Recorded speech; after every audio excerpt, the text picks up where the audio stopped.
Hello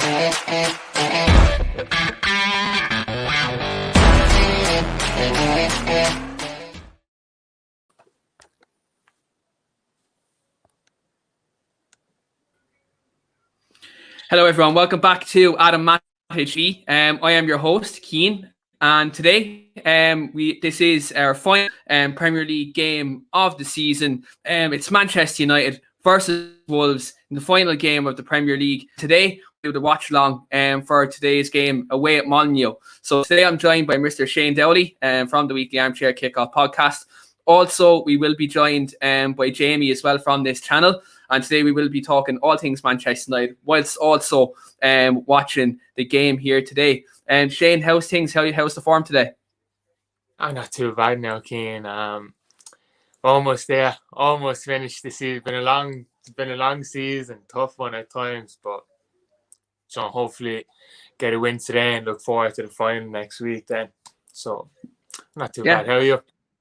Very good now. Thanks for asking. Look, I think, as you said, you hit the nail on the head. It's been a long season. There's been games all season.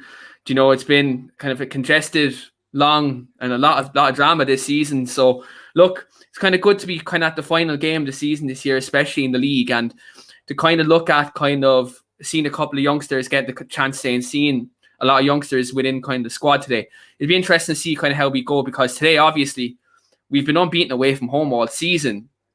So, when you look at it from this perspective, still a lot on the line today. Now, I know second is secure, top four is secure, the unbeaten away record isn't. So there's still a lot riding on this game. I know we have a second string team out, but there's still that caveat of getting that unbeaten record away from home. So I think, look, for Ollie and the team today, I think it's a massive, massive game. And look, I know that there's a couple of players in there, likes Tuanzebe, likes Eric Bailly, who are probably fighting, for a place in the Europa League final with Harry Maguire being out. So there's a lot to play for today. Yeah, definitely, man. Okay. And so Shane, obviously you look at the starting lineup. Dean Henderson's obviously in goal today. What that indicates now is David De Gea looks like is certain to start now in the Europa League final. Looking at that today, how are you feeling about that selection today in goal? Yeah, I'm happy enough with it, to be honest. I think De Gea's performance in the semi-final, the second leg, I think that guaranteed his starting place for the final because he played so well. And obviously, like the last few weeks, he's been the cup keeper, and Henderson's been the number one. So it would have been dirty if Ollie switched it up again at the last minute well, we obviously still don't know, but it is likely that De Gea will be starting the final, and hopefully that is the case. I think he deserves to start. I think it could probably be his last game for United, and it'd be nice to go out winning a trophy, hopefully. Yeah, I think you look at that with David De Gea. You look at kind of his tenure at Manchester United, he's been such a great servant. When you look at 2013 to 2018, in the 5 years, probably the best goalkeeping performance. Going to come to a super chat here from Alien Tenno. Alien says, Adam's currently dressed as a fairy at the party. Yeah, so it's Adam's young girl's party, and today it's her birthday. So I'm here deputising for Adam here today. He will be in the room later on in the game here today, as the party ends. Adam's also in the house. He says he'll be in the room soon enough. Let's get behind Keno making his host debut today alongside Shane. Absolutely. And as you're all here, guys, smash a like on the video today if you think Manchester United are going to win the game here today. Aim is let's get to 100 likes before half time. Let me know in the comments who would you like to see come off the bench today. Obviously, the two of you players who got Player of the Year this year, Hannibal and Shortire, are both on the bench here today. So there's a lot of hype obviously behind them within the Manchester United fan base. Let us know in the comments who would you like to see get a game today. Obviously, young Will Fish from the under-23s also in the team today. So there's a few youngsters in there today. And obviously, Anthony Elanga getting another chance today. But this time he's starting as a striker rather than left midfield against Leicester City. So there's a lot of kind of positives to take in going into today's game. Stuart Seed, a member, at a Match TV member, says in the comments, 100 likes and Keane dresses as a fairy. I don't think that's going to happen, but do smash a like on the video. Do smash a like in the video. But if we do get to the 100 likes, guys, as I did in the last watch along, I will sing a song, as Adam says, here in if we do get 100 likes, I will sing the Bruno Fernandes song once we reach 100 likes on this video. So again, smash a like on the video here today, guys. I was so nervous there. The last few minutes, I'm looking for the channel for the United match. I couldn't find it because I was going through all the American channels. Like, oh my god, I can't find it. Like, I'm on watch along and I can't find it. It's on fucking BT. Yeah, it's on BT Sport. I was shitting myself. I was like, I'm not gonna have it for the match. Yeah, I had to look it up on myself on Google yesterday because Sky Sports is obviously showing all the races for the top 4 today. So it's on the current coverage on BT Sport, and what they are talking about a lot. They're not even talking about the game, and they're talking about kind of the Europa League final and kind of the players like Tuanzebe and Bailly who are now both fighting for that centre back spot. Like Ollie said in this press conference on Friday, that basically Harry Maguire, he's up walking. We've seen him at the premiere of the Sir Alex Ferguson Never Give In film at Old Trafford. But he said walking obviously is a lot different to running. Like we've both had injuries playing football. We both know what it's like to have ligament damage. It's looking highly unlikely Harry Maguire is going to play this game. It's a massive game for the two lads at centre back today. Yeah, I seen his interview and he was like, I'm like Jim Carrey, Dumb and Dumber. He's like, so you're telling me there's a chance. It's funny. It's absolutely like that. Like I think we're all at the moment when you look at Maguire's injury, like we've seen. Obviously, look, we've had defensive issues this season. Yeah. Like it's been well documented. We've zonal mark and set pieces. We've been our own worst enemy this year. But I think a lot of the goals we've conceded this year has come down to the midfield partnership in McTominay and Fred. But when you look at Harry Maguire's leadership and organisation in the back four, you've seen in the kind of the last 3 games, there's been a lot of mistakes that have been made in these couple of games. Well, weren't made in previous weeks, and Harry Maguire has been on the pitch. So, look, it's a massive loss having him off the pitch, not playing because he is a good centre back. Obviously, look, I think we should have better alongside him, but he is a good centre back. Yeah, no, to be honest, like I think I've kind of been one that's almost taken for granted at times because, like, I do rate him. I've always said he's a good player. He'll never be 80 million worth. Like, he'll never be that type of guy, but. Like, started the last season, he started off kind of slowly and then we went down that run and he improved a lot. And I think this season, again, much like most players in the team, they started off slowly. And I think since then, he's been really good. And since he's basically been an ever-present in the team since he signed, I don't think he's missed any league games until that injury. You do kind of take him for granted a bit, because you're so used to having him in the team. He's so durable. And now you can kind of, like, don't get me wrong, I'm not blaming the last few results on him being out because, we've conceded a lot of goals all season with him in the team. But obviously it doesn't help. Even it might not even be him individually, but when you take an ever-present out of the back four and then you're moving your other centre-half to the other side and you're bringing in another player, it kind of just upsets everything. Yeah, it does upset the rhythm of the team. I do absolutely agree. So, going to come to Stuart's comment here. Stuart says, is this Juan Mata's last swan song at Manchester United? Shane, obviously, Ollie did have a question posed to him at the press conference on Friday. He said that it was asked him, like, is this Juan Mata's kind of swan song because he is, at a point of kind of, he's on his last kind of year of the deal. He's on £160,000 a week. There's obviously, he's not been getting much game time. When you look at Juan Mata today, like Ollie was kind of beating around the bush saying this could be his last game. So Aliens obviously in here says get another guy on. It's at a Westlife reunion at the moment. Absolutely. We have a Keen, we have a Shane. We just need what's his name? Brian. We need a Brian McFadden or something, But when you look at Juan Mata, is it time for him to go? Because I'm my personal opinion, I think he's not good enough. You have the likes of Hannibal and Shortieri on the bench today who are very highly rated as under 23 players. Dave should get his spot in the squad next year. Yeah, I definitely agree. I think, this season he's barely played anyway, so it's not as if he would be a loss if you let him go. I think everyone realised he is kind of past it. Not just physically, even technically, he's not as incisive with his passing as he used to be. But Mata's been a good player for us, and he has a lot of goodwill.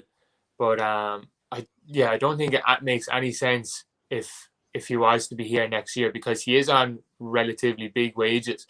and he is taking up a place in the squad for them young players to come into, like Hannibal and Chartier. I think probably and Ahmed are probably the three best from the under 23s, and it's frustrating to a player to picking up minutes where they could be getting it when it is kind of so obvious that he is past it. So I definitely think it's probably his last game today, and I wish him the best when he does it, because I do like him and he has been a good player, and by all accounts he's a great person as well. So Trevor says here in the comments, Adam looks totally different with a shave. Yeah, so Adam went down, got a Gillette razor, got the Mach 3 and done a full shave, and now he's here based in Ireland. It's magic what Gillette can do.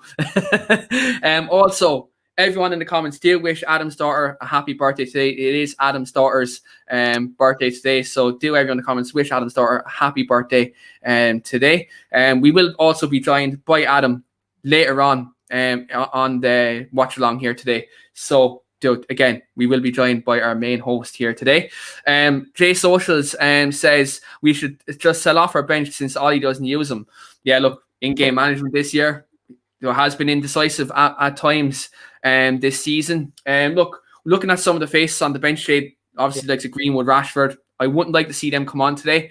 Obviously, look at Wednesday, it's massively important, for the Europa League final. I don't think we can risk injury with any of these big players. We do have massive implications with that game. So when you see likes of Will Fish, Hannibal and Short Herring on the bench, I think Juan Mata should get maybe 65, 70 minutes. Let him have his swan song, and then let him pass the torch. I think that's very, very important. To Hannibal, who is a great number 10. I think, in my opinion, that would be, absolutely great to see. Yeah. Look, and again, look, what I would say about this game, teams are just coming out here now at Molineux here. Again, this is also Nuno's last game as Wolves manager. Wolves are our bogey team, Shane. Yeah. Will we see the defensive Wolves today? Because usually we play them, they stink the place out, they park the bus. But will they go all guns blazing now? Nuno's last game, he wanted a good swan song, first time with fans back in Molineux in a long time. Could we see a different Wolves today? Yeah, I'd imagine they would look to play a bit more on the front foot. That basically for what you said, and also the fact that we do have a much weakened team as well. You know what I mean? So they would obviously fancy their chances more. But they're tough to watch. Anytime we play them, it's just a horrible game the whole time. So I don't know. I'm not expecting a great game, but I do think they'd probably go for it a bit more than they did at Old Trafford in the reverse fixture this season, to be fair. Yeah. That could suit us as well, to be fair. 100%. With likes of Diallo, Daniel James, the wings, they do have great advantages on the counter attack. Will we see that? Just guys in the comments, get your scores as the game is about to kick off in a couple of minutes. Let's get your score predictions in the comments here today. It is the Zebras versus the Wolves here today. As Andrew Massey says in the comments here today, Zebras against the Wolves. So let's get score predictions in the comments here today. Shane, I'm going to come to you before we come to a couple of comments here with score predictions. What is your score prediction for today's game? I think I said it in the chat a few minutes ago. I think it's going to be a bit dirty 0-0, but fuck it. Like, say 1-1 or something. Like, 1-1. So Shane's going 1-1. Jay Socials in the comments also goes 1-1. Alien Tenno also goes for a score draw in 2-2. Gary OB in the comments says 3-2 Wolves. Paul, our mod here today, also says 2-1 Man United. Raul also says 2-1. Neil says 1-1. Giorgio says 0-0. Andrew Massey says 3-2 United. So a lot of draws in there today. There's a lot of feeling for Manchester United fans. You could get a dead rubber here today. For me, I'm going to go 2-1 United. I think, look, we need to maintain that away record. It'd be good to see us, maybe get the likes of Diallo on the ball, Langa, get him a couple of chances up front, and let's put out a good performance. We're the best away team in the Premier League. So let's maintain this record. I know it's going to be tough. Wolves are a bogey team. But most definitely, look, there's a lot of room for some of these players to shine and maybe push Ollie's hand next season. Maybe that's me being overly optimistic. Most likely. But look, let's be positive. Let's see kind of where we can go from this. Trevor Wade is very optimistic in the comments. He says it's going to be a 3-3 draw. Peter says 2-1 Wolves.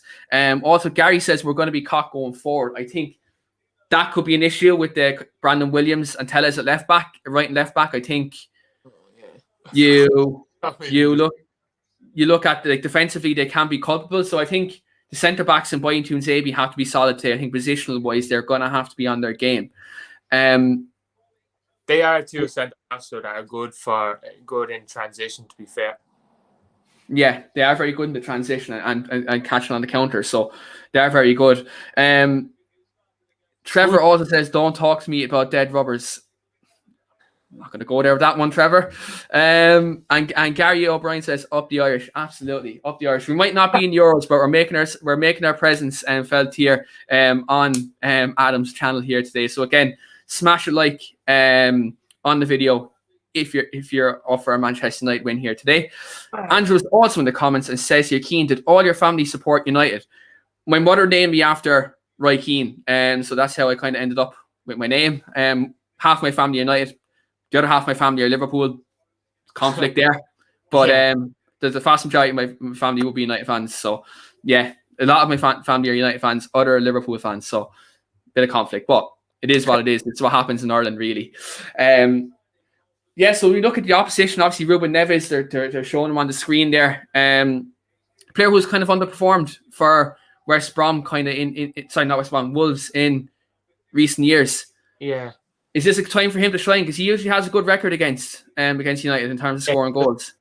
To be fair, yeah, he's kind of flattered to deceive, I think, since Wolves came up. Like, obviously, he is a good player, but I remember when Wolves came up and there was a lot being made of him, and say halfway through their first season back in the league, he was being linked to United, Liverpool, Chelsea, all the big teams. But yeah, he doesn't get a lot of links to them now. I think the odd one, I think United get linked with him the odd time, but United get linked with everyone, so I don't think that says much. Yeah, like, I don't know, it's hard to know what to make of him, like, because anytime I watch Wolves, Moutinho stands out more than him every time. You know what I mean? So I don't know, man. But he does usually play well against you. Man, I fucking hope we win this, because we've been on a shit enough run. Yeah, we need to play ourselves back into form for the Europa League final. It's going to come to a couple of other comments here. We see here comment Ethan Alanga to possibly shine today. Look, I absolutely hope that myself. Look, he's a young player from the youth team. It'll be always good to see kind of our kids kind of shine. So let's hope we can see that today. Andrew asked, did Adam leave Matic TV? No, he hasn't. He's just off today for his daughter's birthday. Adam is here. He's ever present, and he will be on the watch along later on in the show. I'm making my debut today, just like Hannibal and Shortire will make in terms of their Manchester United debut. I'm making my hosting debut here today. Hoping for look, let's go. We've kicked off, so here we go. Manchester United versus Wolves. Fucking bet your mind is behind now. It's some pain. What second are you on? I'm on the first minute. We're 1 minute in. I'm 30 seconds behind. This is sickening, man. It's okay. I'll keep you updated. Looking into this now, Manchester United, we have won a free. Amad Diallo again. Sorry, Ethan Alanga, won the free there early on. Got a body across, well done, really well there. But yeah, look, I'm really excited with this because there's a lot of players in this team like the Tunes-Aby, who can make a stand. Diallo, we've all been calling for Diallo to get a chance. So for me, this is massive. Adama Traore's in. Drags it right across the goal, right cross goal. He got past Alex Tellez very easily there. Again, that was weak defending by Tellez. Poor pass by Tunes-Aby into Tellez. For some of our squad players, because the way Ollie doesn't rotate the squad a lot, and then when he does rotate, he rotates everyone. You know what I mean? So obviously we don't have a very deep squad, but the squad players I do like, when they get to play, it's usually with the poor players. They're not like say Ahmed and Van de Beek. They're two players I think a lot of United fans rate, but it's very rare we get to see him play with our best players like Pogba. Yeah, like the Bruno, Pogba, players like that. Absolutely. Harder when you're playing with worse players. Yeah, to kind of shine. I absolutely agree. Yeah. Looking at so far, it's been Wolves kind of got the early attack. they look like they're up for this game. United are trying to break forward here, but Wolves are getting a grip of the ball.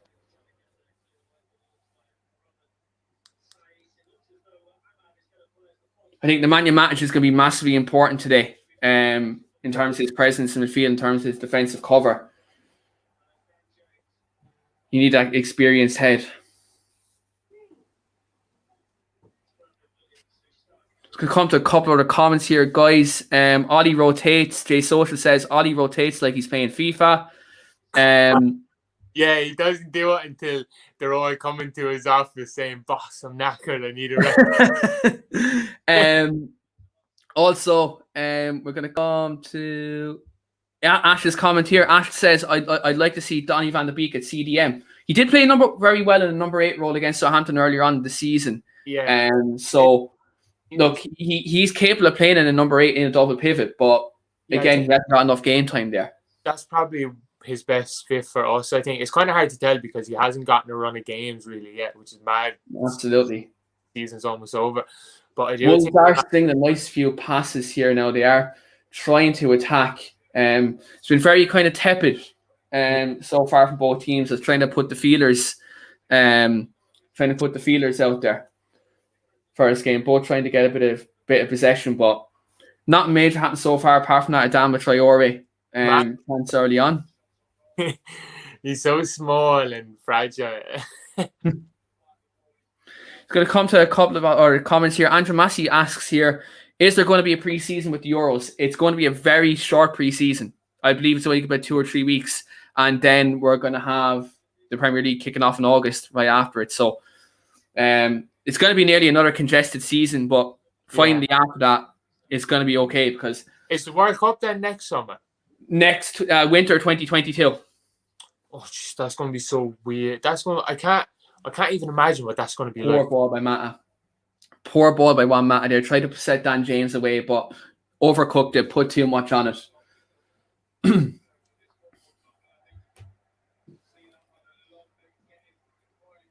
Great to see the Wolves fans give great support there from Nuno. Gave him a thumbs up.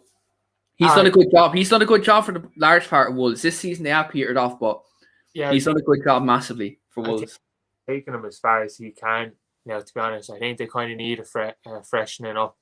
Yeah.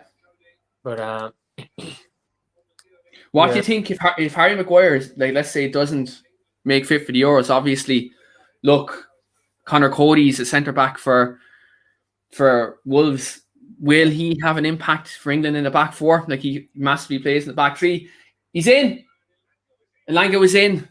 Cleared that there. Great ball by Alex Telles. Great ball at Alex Telles. Yeah. Big Ron is in the house here again this evening. He says, hi, everyone in the chat. I do agree, Andrew. It was a great ball by Alex Telles. I don't know. I think Southgate probably likes Cody, but I don't really rate him in a back 4. In a back 4, yeah. I think you could see that at the start of this season. I think Wolves tried to go away from the back 5 and played with a back 4 for a while, for not even half season, but a large part of this season, and it didn't really work out. So I think they switched back. But I don't really rate him in a back 4, to be honest. What I'm liking about this, this first couple of minutes, likes of Donny. Donny's trying to get on the ball as much as he can, trying to influence the game. Yeah. Unlike previous games, he wasn't making himself available when he gets the ball. It looks like he's trying to take the game by the scruff of the neck. He's actually running forward with the ball, which is a positive sign. And Phil says in the comments here, Donny's played 5 minutes. That's huge for him. Yeah, look, when you look at the trajectory this season, it is huge.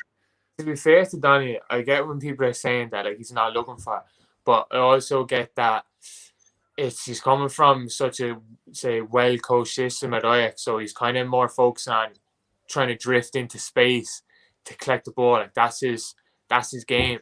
But then also at the same time, you need to kind of adapt to what's going on around you. If you're trying to drift into this space to pick up the ball, and the players around you aren't going to be able to find you, then that's on you. If you keep doing it, that's on you. Another chance by Anthony Elanga. He got a yard of space and he just skied it. That's Mason Greenwood. That's a goal, guys. Yeah. That's a goal. That's Mason Greenwood in that position. That's a goal. Yeah, look, I agree, Trevor. That was unlucky by Elanga. You can kind of see the inexperience there in terms of composing himself. Yeah, he kind of should have scored, to be honest. James Bellew also in the comments says, just finished work, lads. Come on, United. All right, Keno. Hello from Dundalk. Hello, James. Always great to see some fellow Irish contingent in the comments here today.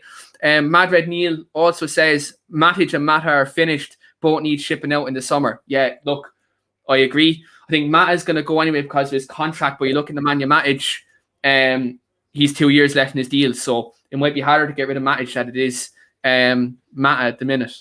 Matic is a sticky one because he is finished and it makes sense to move him on, but we literally can't because he's actually the only defensive midfielder at the club.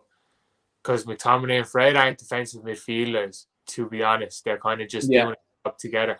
Matic is the actual only defensive midfielder at the club, so it's kind of hard to let him go, but I agree, he is definitely finished. Yeah, 100%. Big Ron also in the comments says the young man got a bit excited there, no control on the finish. Yeah, I agree. He got a bit excited there. He rushed it. He rushed it.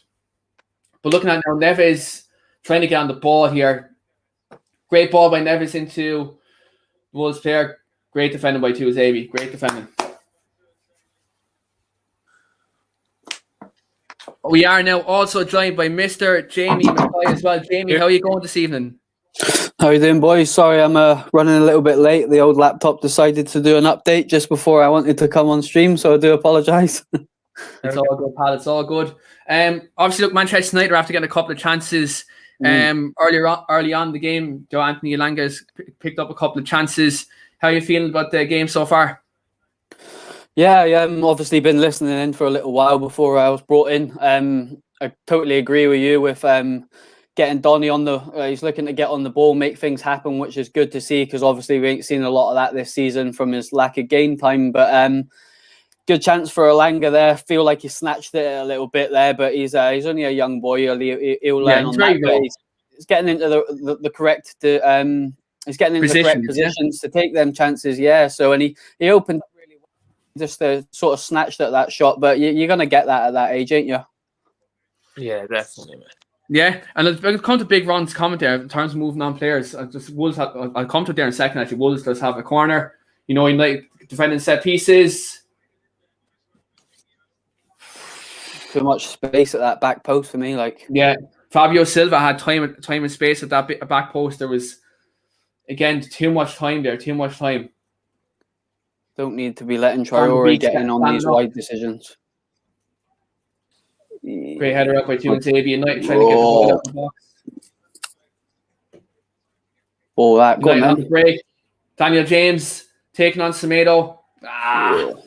But I'm just going to come to Big Ron's comment here with regards to moving on players we were just discussing there. Big Ron says the way some of our deadwood has flourished at Inter means some Serie A teams might be looking at our squad players. Good point. That could be a good dumping place for some of the players who aren't good enough for Manchester United. We're very generous enough to give them the likes of Sanchez, to give them the likes of Darmian and Ashley Young. So when you look at that, you have to look at it and say could be a place in the shop window, for some of our deadwood. But yeah, look, so far I think Manchester United, in the last couple of minutes we've tried to get up the pitch. Obviously Anthony Elanga has looked bright there. Played matter. Donny van de Beek's trying to get on the ball. So far so good. Apart from that kind of we need to from a set piece there, but we are looking okay so far. Matic Mata moving the ball nicely there. He's very intricate when he's on the ball, ain't he? And he's moving the ball very, very nicely, nice and quick. That's what I like to see. And Mata 9 times out of 10 makes the right pass. So good to see him. I feel his United career is probably over to a certain extent, but he's such an intelligent player to watch. Daniel James looking across in. It's a great ball. Yes! Get in there. Yes! Go on, boy. Anthony Elanga. 1-0 Manchester United. The kids do it. The Carrington produced again. 1-0 United. Anthony Elanga. Let's go. Great header. That was a fantastic ball, that. Fantastic cross, fantastic header. 1-0 Manchester United. Absolute bullet Fantastic header, that, by the goal. way. It's what we want from Daniel James. Get to the byline, a little bit of On quality. the left-hand side, out to the byline with his weaker What a foot. ball. Fantastic cross. Get in there. Fantastic header. Great goal. Great goal. No, I'm happy. United 1-0 up and the missus comes in the room with a cup of tea. It don't get any better, does it? I love it. I love it. But there you go, lads. As I say, Adam in the comments. producing again. Yet again.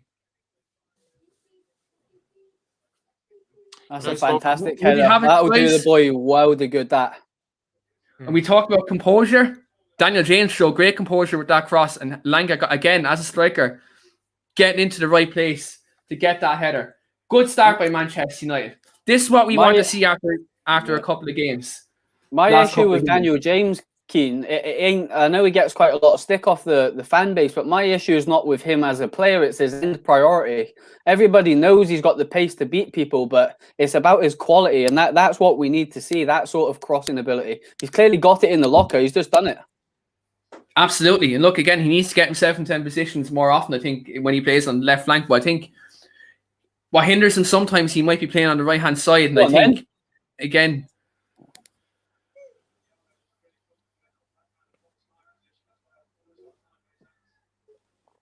Wolves now trying to get back on the ball. Adam says, enjoy the stream, people. Smash the like button. Adam will be joining us for the second half. So again, let's get to 100 likes before the start of the second half. Smash a like in the video. If you think Anthony Elanga's header was an absolute bullet, smash a like on the video. Wolves also on the attack there. Poor ball by Johnny. Poor ball. What do you think of Ahmed playing very centrally? Do you know, I think it's a different role for him. I kind of like. He's more of a winger, but again, he might do well in that role to kind of, you know, get in between the lines, try and make things happen, to give Wolves something to think about. So I think it's a good little role for him so far. I heard that was. Like, I didn't see him at Atlanta, but I obviously heard. I think I've seen some people saying that he played there at times. I'm not sure if it was in the first team or just in the US setup, but that he has played there a few times. But it's kind of interesting that Ollie is obviously think he has it in his locker that he can do a job there, because especially when you look at a lot of the great pass by Diallo to Daniel James there, great switch. Alex Hellis on the overlap, give it into him. Come on then, bit of quality. Come on into Matic. Go on, let's pop it in. Let's be more snappy here with this. Well played. Go on. Well done. This is what you like to see. Some of these players taking the game by the scruff of the neck. A bit of initiative. I know they're not the first team players, but getting a bit of initiative into this game. Let's try end the season on a high. This is what I like to see. Again, away from home FC are striking here. Daniel James doing all right, man. Go on, Twanzebe. Big nod at the front post, son. Come on, get it in there. I know it probably doesn't mean a lot me complimenting Daniel James because I'm his biggest fan, so people might think I'm just biased. Right, see, Wolves showed there for the first set piece how to deal with it. We don't normally deal with them ourselves. Big Ron says Adam is putting his makeup on at the moment. I can neither confirm or deny that at the moment, guys. Come on, let's get something off the second corner. Come on, lads.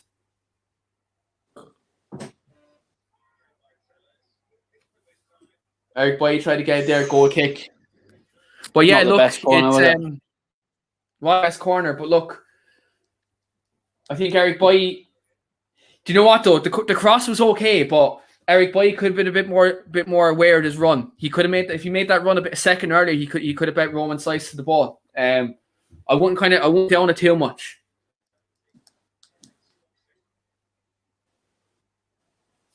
Good defending. Go on, tell us, stop back into position. Guys, what do you think about Wednesday?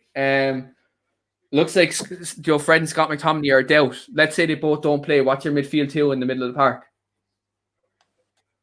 If they both don't play?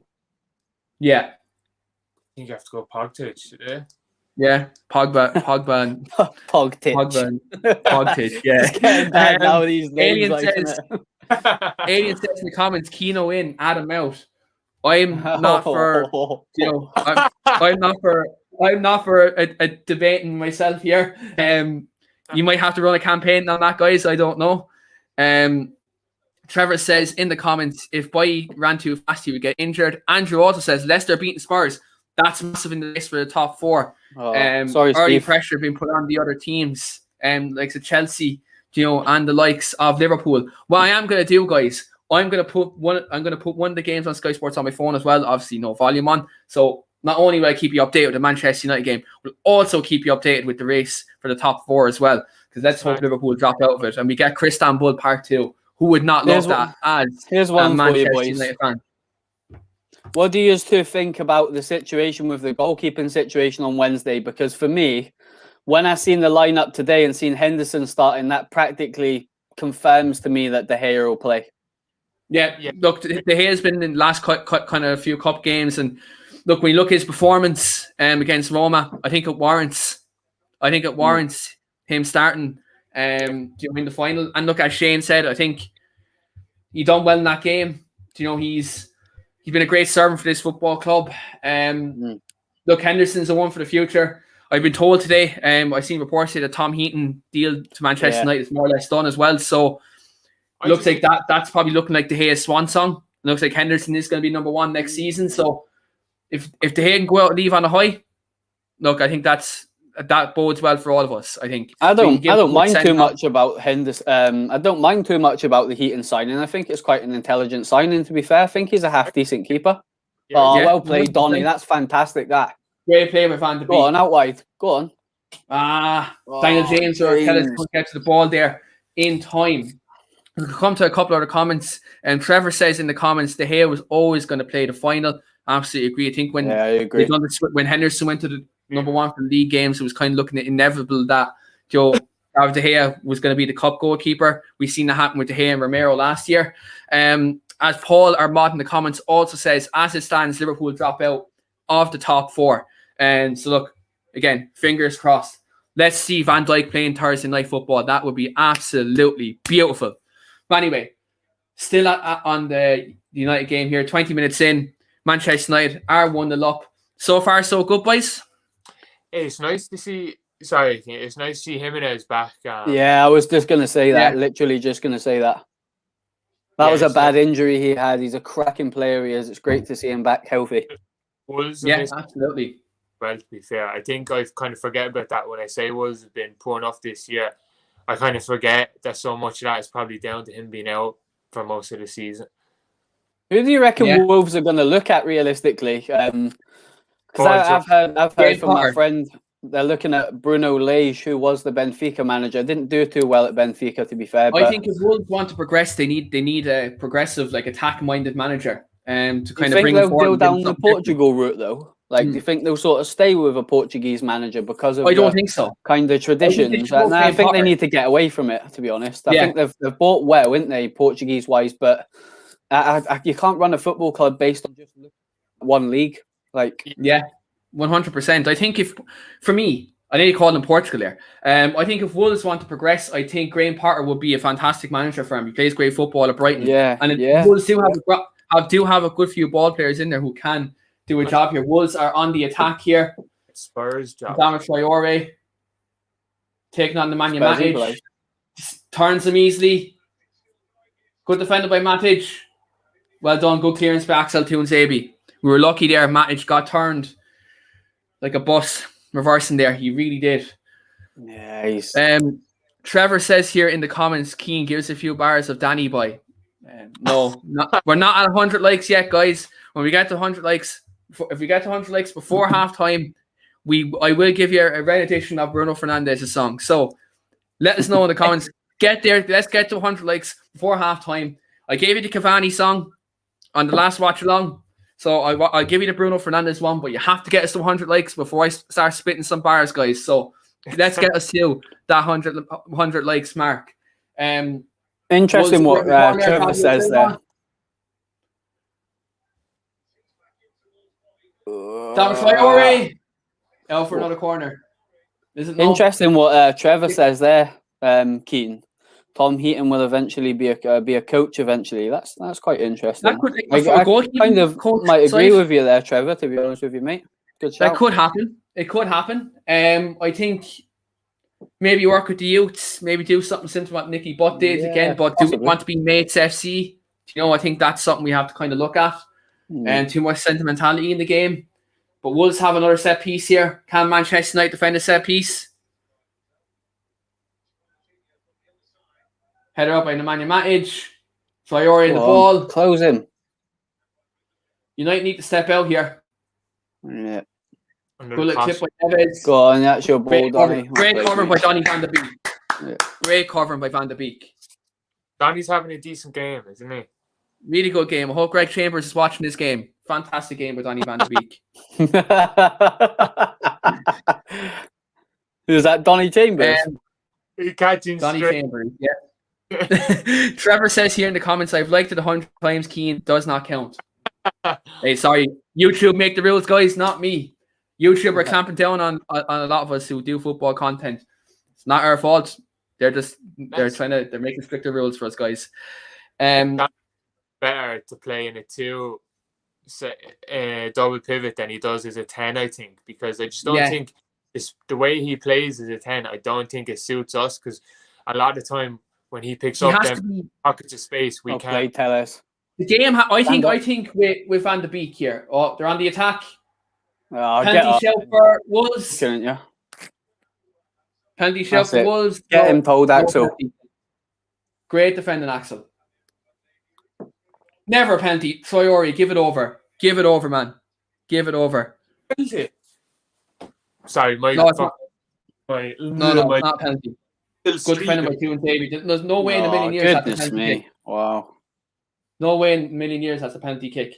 But the only thing with Donny van de Beek, guys, I think as a 10 in the Premier League, like the way teams play that kind of press, I don't think it suits him. But like when he's that type of player, he needs the game in front of him so he can dictate. As a 10 in the Premier League, I don't think he'll cut the mustard. Yeah, whereas if United go to 4-3-3, we have that defensive midfielder. He can play as a box-to-box midfielder, along with a Fernandes or a Pogba, I definitely think if we got a DM who's good in the ball, that would give us more control, I think that would help him a lot when he does play as a 10. But until we do that, I genuinely think whenever he plays, I think it should be in midfield, a bit deeper in a double pivot. Adama Traore is down injured. Doesn't look good. Looks like he's coming off. Again, I never like to see a player get injured. Especially, look, he's a talented player. So it's not, again, look. Yeah, it's hamstring. Looks like to be a hamstring injury. And Trevor's in the comments. Trevor says, I heard Alien and Prosecco Paul have turned up to Adam's daughter's party dressed as Batman and Robin. They're multitasking because the guys are in the comments too. And so looks like Willian Jose is coming on for Traore. So we may see Jose go into the middle, and we may see Fabio Silva go on the right wing, or they may go two up top. It remains to be seen. But Jamie, thoughts on the game so far? Obviously 26 minutes in, 1-0 up. Man United, we look the brighter of the two teams. Yeah, we do. We're moving the ball around nicely in the middle of the park. We're looking to exploit the wing positions. Matt has really impressed me so far. I really like his composure on the ball. Wolves have had a couple of chances, but they've been very limited. They're getting Adama on the ball a lot, and he's just went off. So it's going to be a change of shape for them, which I think will be beneficial, because he's looked the one player in their team that could potentially get at us with his pace. So. Yeah. Like you say, second what you say, don't ever want to see a player go off, but he's definitely the he was definitely the problem player. Yeah, 100%. So they've got a big man up front. Domingo has a question for me in the comments. I'll answer this now. Actually, I'll point this towards the guys as well. Domingo says, Kane or Rice and a centre back. I'm going to have to go Rice and a centre back here. I think for me, a centre back who can obviously be a good partner of Harry Maguire, an experienced centre-back, and kind of bring us that next level. And then you have Declan Rice, centre defensive midfield, who can then help us play the formation we want to play. I think it makes our overall spine better, a centre back and Declan Rice. I think also what you can do with that then next year, Haaland's clause is there for £75 million. And, you can go all out for Haaland next summer. But now, obviously, look, we all know Rice as a centre-back is there, but we all know Jadon Sancho. Jadon Sancho is a player that we want at the football club. Guys, Shane, I'll come to you first here. And United just have a throw there. In relation to Domingo's comment, would you take Harry Kane solely this summer, or would you rather Rice and a centre-back? It's weird. I think I agree with you. I think I'd go Rice and centre back because I do think DM is the biggest issue. Mata not there in our team, like definitely. And I don't think we actually need a striker that much. But it's tough because if a player like Harry Kane is available, you do it. Because in 2012, we didn't need a striker when we signed Van Persie. We didn't need a striker at all. We needed a creative midfielder because we always lost the midfield battle against City. Yeah, that's what we needed. But obviously, when Van Persie was available, you just do it. It's common sense. I think it's the same with Kane. But if you offered me Rice and a centre half, I think I'd go with that because it fills out the squad more, makes the whole thing balanced. Well played, Donny. That was a free ref. Donny got fouled there. That's a free ref. Jesus Christ.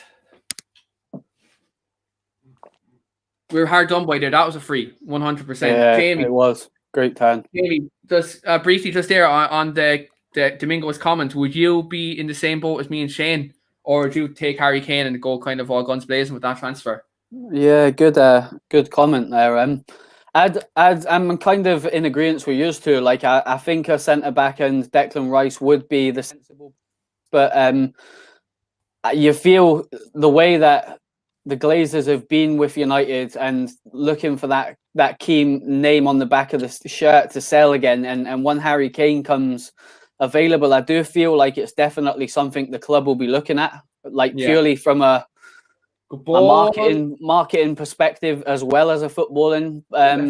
Kane's injury record worries me a little bit for how much we would have to pay for him, because it'd just be our luck that we would bring him in and after a few games he'll pull up or something like that. It's just the way it works with us. But he is, if he's available, he's a world-class player.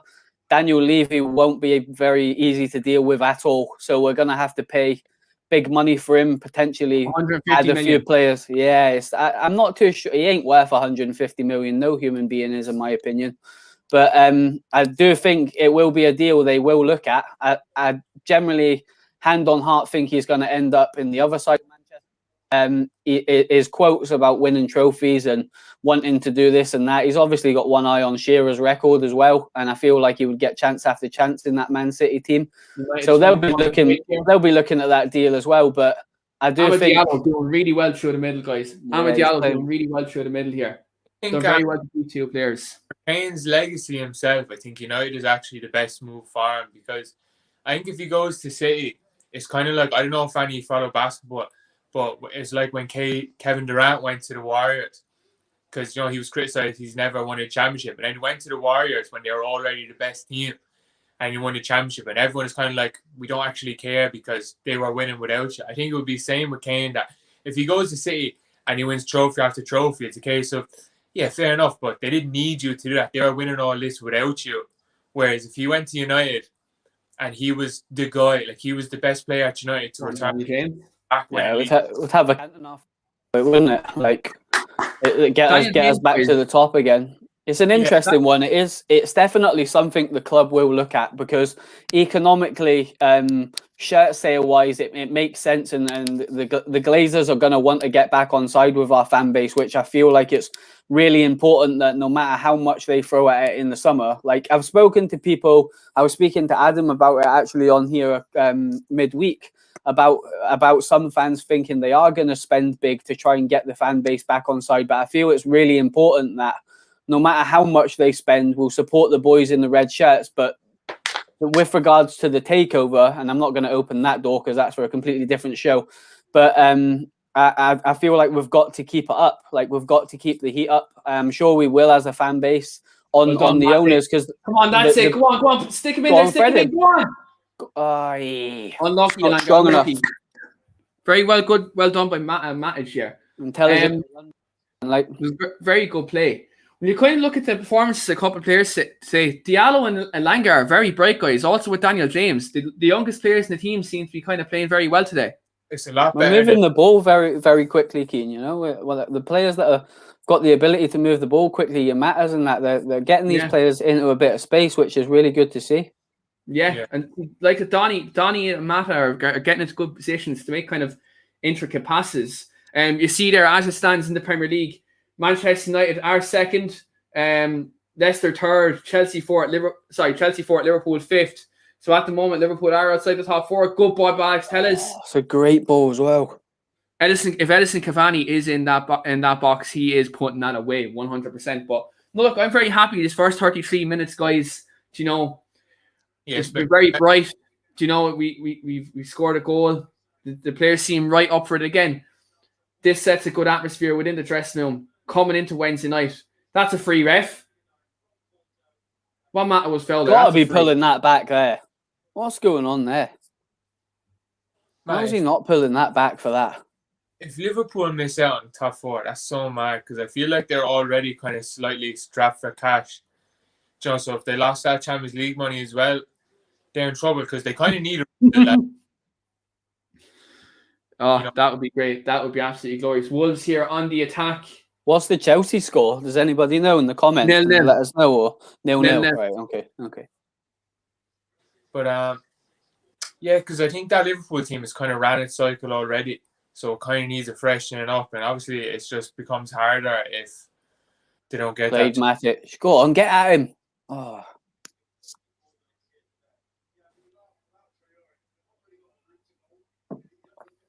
It's been a lot better than the Leicester performance a week or two ago because I feel like it's almost the same team as that day.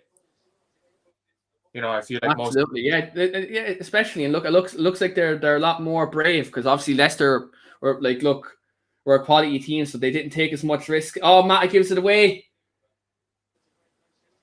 Great defending by Anthony Langa. Sorry, no, it's Diallo.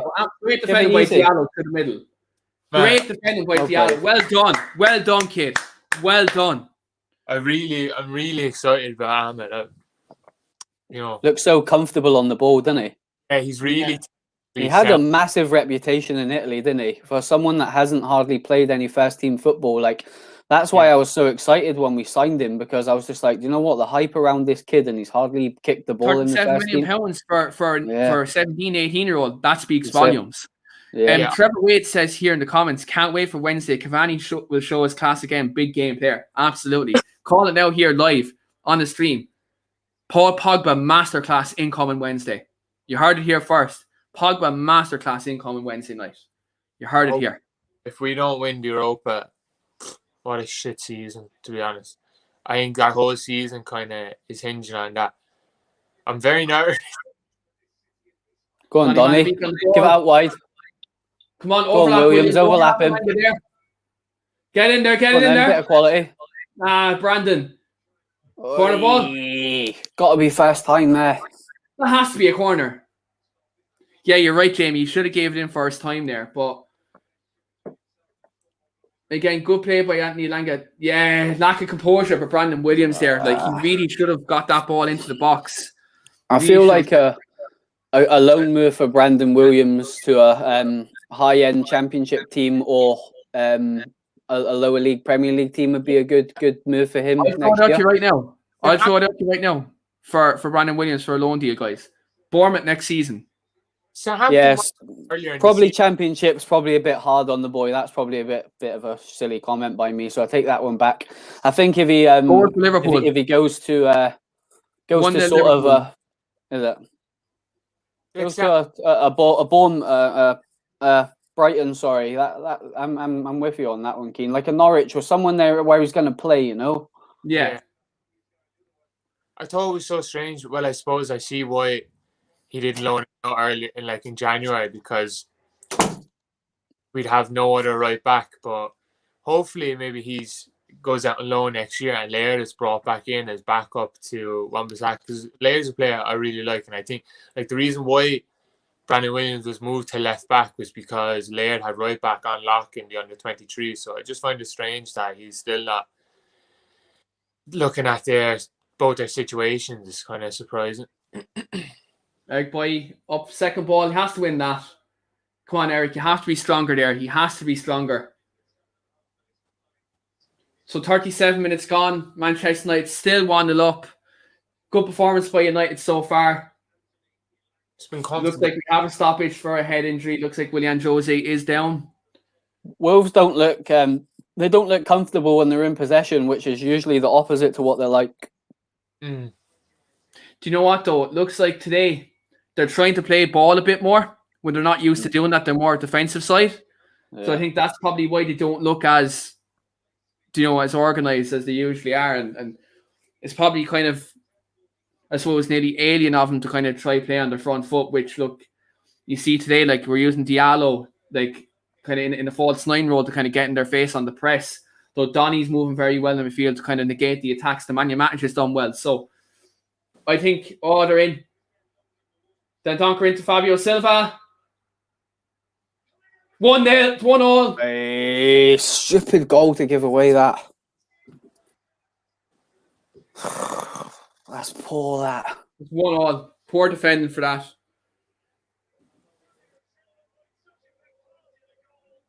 It's undeserved, that.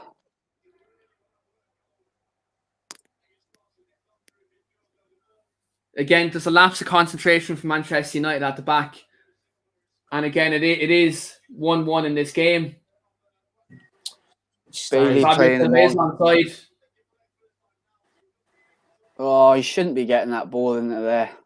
Just switched off. Matic slipped. You see Fabio Silva. Alex Telles and Donny van de Beek could have done more to close that down, I'm afraid. I do have to say that. They could have done a bit more. They should have ran the extra yard. Poor goal. Really poor. Poor goal to concede. When you look at the overall 38, 39 minutes, United don't deserve to concede that goal. We've been the better team. But again, as we always say here, we are our own worst enemy. And again, that shows again here today. And Donker go a bit too easily as well, to be honest. Yeah, he did. Go on then. Come on, Alanga. Referee. About time. About time he gives us a free. What's Neves on about? He's just wiped the boy out. Elanga's work rate's really impressed me. Yeah, him and Diallo's work rate today has been very, very good. They've been very bright. Yeah. He's looked way better today than he did against Leicester. I didn't think he looked... Was it Leicester or what was the game? It was Leicester, yeah. Yeah, I didn't think he was very good against Leicester. I think he's been a lot better today. Yeah, I agree. Telles probably has played one or two good games since PSG. Probably doesn't help that he's in and out of the side, but again, Luke Shaw has been magnificent this season, so I think Telles probably hasn't had the time to acclimatise to the league fully. Now, Manchester United, we do have a free kick here. Let's see what happens. Let's see what happens here, guys. Alex Telles, please shut me up and score from a free kick here. Bit far out this, like. This is Marcus Rashford range if he's on the pitch. Yeah. Rashford barely takes free kicks anymore. Strange, isn't it? Right, but look, when you have Bruno Fernandes. Yeah, since that the one he scored against Chelsea, before Bruno started, intelligent ball that. Taking less. Go on, drop it.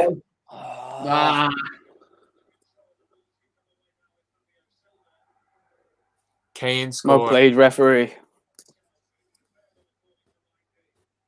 It's probably 1-0, I think, is that? It's got to be quicker. 1-0 in the Leicester game. Shit. Harry Kane just scored. One man on the attack here. Donny van de Beek. Good defending by Wolves. It's too slow in the build-up, man. It's got to be quicker through that midfield.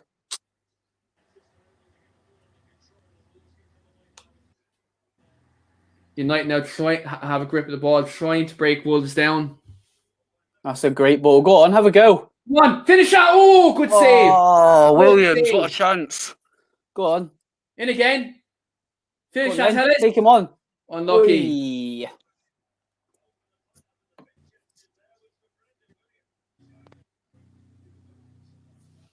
Come on, United. We need to finish this first half on a high, guys. We need to finish this That's first a great half ball as well by Matic. on a high. It's like his touch just put him off a little bit, wasn't it? Yeah. Very good save by the Wolves goalkeeper. Good effort, to be fair to him. Alex Tellez then skies it immediately after. Guys, so when you look at this first half, 43 minutes gone. A lot of positives to take from Manchester United in this first half. Obviously, the youngsters, we've seen great performances from the likes of Diallo, Elanga.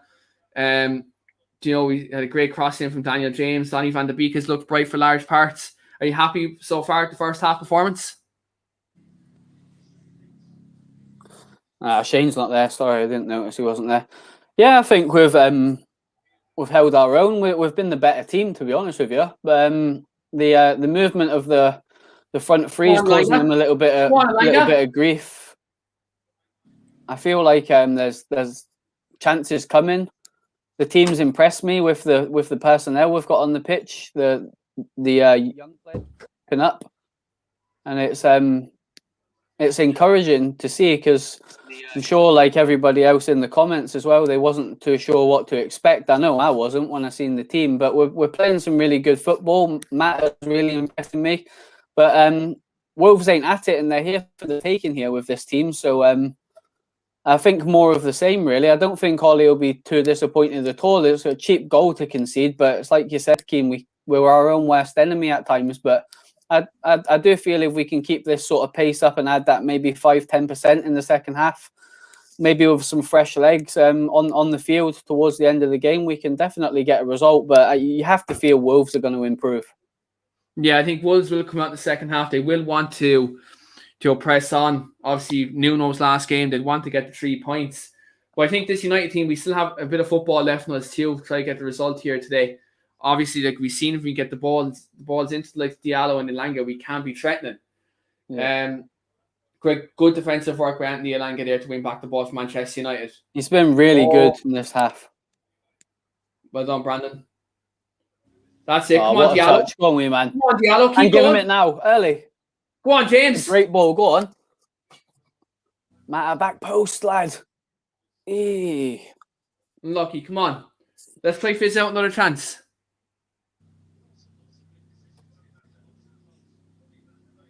Penalty. Come on, referee. Aston Villa 1-0 up in the race for the top 4. Who are they playing? Chelsea. Oh! Man, if Chelsea miss out. Come on, you match on the attack. Oh! Go on.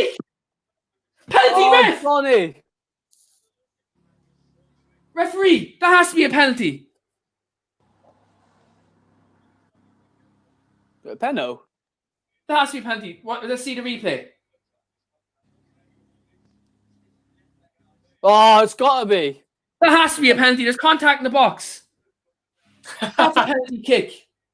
Oh, that is a penalty. Naughty one as well, that. It's got to be a penalty. VAR have to check that. Do your work. Do your work. Hey, it looks a penalty, man. That has to be a penalty. Get Bruno on quick. It's got to be a penalty if VAR's involved, surely. VAR checking it now. It's got to be a penalty. It has to be a penalty. Penalty? That's all day, man. That's a penalty all day. It's got to be a penalty, by the way. Stonewall, mate. Look at Neves piping up. Does he want to go and have a little look? There's contact. There's contact in the box. That is a penalty kick. It will be it's got to be a penalty. That has to be a penalty. If VAR is going to do it, it's got to be a penalty. Come on, VAR. Come on. Do what's right here. Looks like have they awarded it? It's got to be a penalty. There's contact in the box. He's going to the screen. Mike Dean's going to the screen. Will he give it? Will he give a penalty kick here? Penalty, I'm telling you now. We are joined also now. It's got to be. This has to be a penalty. He's gone over, guys. He's gone over. What's happening, people? Are we okay? All good, all good. Right. Oh, it's got to be a penalty for me. It's got to be. Yeah. Give that, man. There's contact there. Like there has I to be a feel like penalty. the fact that he kept his feet in might go against him here. Like just Penalty. there. Penalty given. Good. Nice. Get Alex Come on. Telles on it. Foot wand. Give it to Donny. No, give Donny the penalty. Greg is having a Matt nightmare. will take it. Donny wins. I think it's going to be Matter, innit? Dino doing his work there, weren't he? Bring on Bruno, quick. It's a definite penalty. Definite penalty. Who's going to take it? I think Matt will probably take it. Matter. Yeah. Telles take it. Matter's having it. Matter's having it. Come on. Patricio was good at saving penalties at Sporting Lisbon, Come on. Come on, one lad. Come Go! Get it! Bury it, lad. Hey, one Mata! Hey! Wait there, Adam. I'm not quite there, mate. I'm not quite there. Soon as Matic enters the I'm only celebrating when it's gone. Settle down. Get in there, Mata boy! It's so sick. Don't do that, Adam. You can't do that to me. Get in there, Juan. Yeah, if you went the right way, he's not saving that, guys. Fantastic penalty, that. Just what we deserve as well. Yeah, I mean, guys, tell me. I'm just coming in now. From what I've seen, it's not been as one-sided as we thought it would be with Wolves. Looks like the boys have made a good show. What a penalty that is, by the way. It's been a better game than I thought it would be as well. It's probably been a better game just to watch than the last few against Wolves, to be honest. They've all been miserable. Yeah. It's the first time we've scored 2 goals at Molineux since Wolves have been back up, guys. That's absolutely crazy. That's a crazy stat. Either 0-0 or 1-0 to Wolves. Like it's. Yeah. Guys, tell you, it's the worst ground in the world. I hate the place. The only reason that we're winning today is because I'm not there. I've been to every single game we've played them. And we've lost or drew all of them. You know what to do next season then? Because I'm not there. Oh my God. There's half time, guys. That's a deserved, that. I tell you, that's a deserved. Serve League went into half time. I thought we were the better team. I think you look at it, you look at Donny van de Beek, promising half from him. The 2 youngsters, Ahmed, Anthony Elanga, very bright in that half. Telles' crossings, they've been promising. I suppose a lack of physical presence in there. If a Cavani was in there for a couple of them crosses, we might have a couple of goals. But all in all, good first half, especially the fact it's our second string team. And, I think you have to look at it and say, it's positive, all positive at this moment.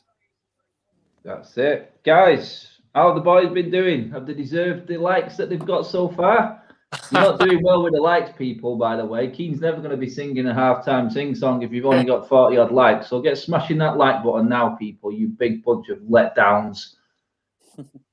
Keane's going to just talk to you nicely. He's going to be nice for you. I'm just going to demand it from you. Now get on that like button now. I'll set Keane on you, actually. I mean, I think you're right, Keane. There, looking at what's going on here. I mean, we've had more shots. Possession's been very even. So for a second string team, you can't really ask for much more, really, can you? We all thought it was probably going to be a very similar game to what Leicester was. Yeah, look again. I thought when you looked at the Leicester game, it's been a lot more brighter. I think this team has taken a lot more risks. There's been a lot more risk taken from this team, especially likes of Van de Beek has made riskier passes, while Matt has been getting in amongst there. And the youngsters, because of the intelligence of a Matic and a Donny and a Matic behind them, they've been given the license to actually go forward and express themselves. So they didn't have that against Leicester. They didn't have time on the ball to do that. But we're seeing that today with Ahmad. We're seeing that with Elanga today. Even Dan James, he put in a very good cross. Credit to him. Everyone knows anytime I'm on, I'm not Dan James' biggest fan. But he put in a very good ball today. And look, all in all, very happy with the performance. And look, I think when you look at the 2 centre-backs too, they're playing reasonably okay. So they're both giving each other a shout, for Wednesday night as well, at the moment anyway. Yeah, I mean, the only other bad thing, Jamie, Liverpool in front, scraping into the top 4, mate, at the moment as it stands. Yeah, I've got my my old man's on the case, Adam. I've got my phone on do not disturb, so no one rings me when I'm on here. So my dad's messaging me, and I'm just keeping a little glance on it, and he's giving me a run through of the results. So yeah, not too good reading, hearing that they're creeping into the top 4 now. But I do think they'll make it anyway. I know it would be lovely if they didn't, but I do think they'll get the job done. Definitely. But with regards our game, I completely agree with Kane. Like we've been a breath of fresh air in that attacking phase, and I feel like getting the ball nice and early to the attacking players with the Matters and the Matiches, just doing the simple things. Sometimes I feel like when we've got our main team out, we don't move the ball quick enough, and we've been doing that today, and we've went in there. And we deserve it. It was a penalty. I'm sure Twitter's having a breakdown now because we've got another penalty. But definitely do feel like it's warranted, and there's more goals here for us if we can counteract what we've been doing and keep going with the moving the ball nice and quick. We're going to get chances, but I do feel Wolves will improve. Though I said that about 10 minutes ago, they can't get any worse than they've been because they've not been great. Like, mate, they've been poor for a few games, few weeks now. Shane, Alanga, goal, confidence, massive. Got to be massive, that, mate. I mean, that's our 73rd goal in the league this season we've scored.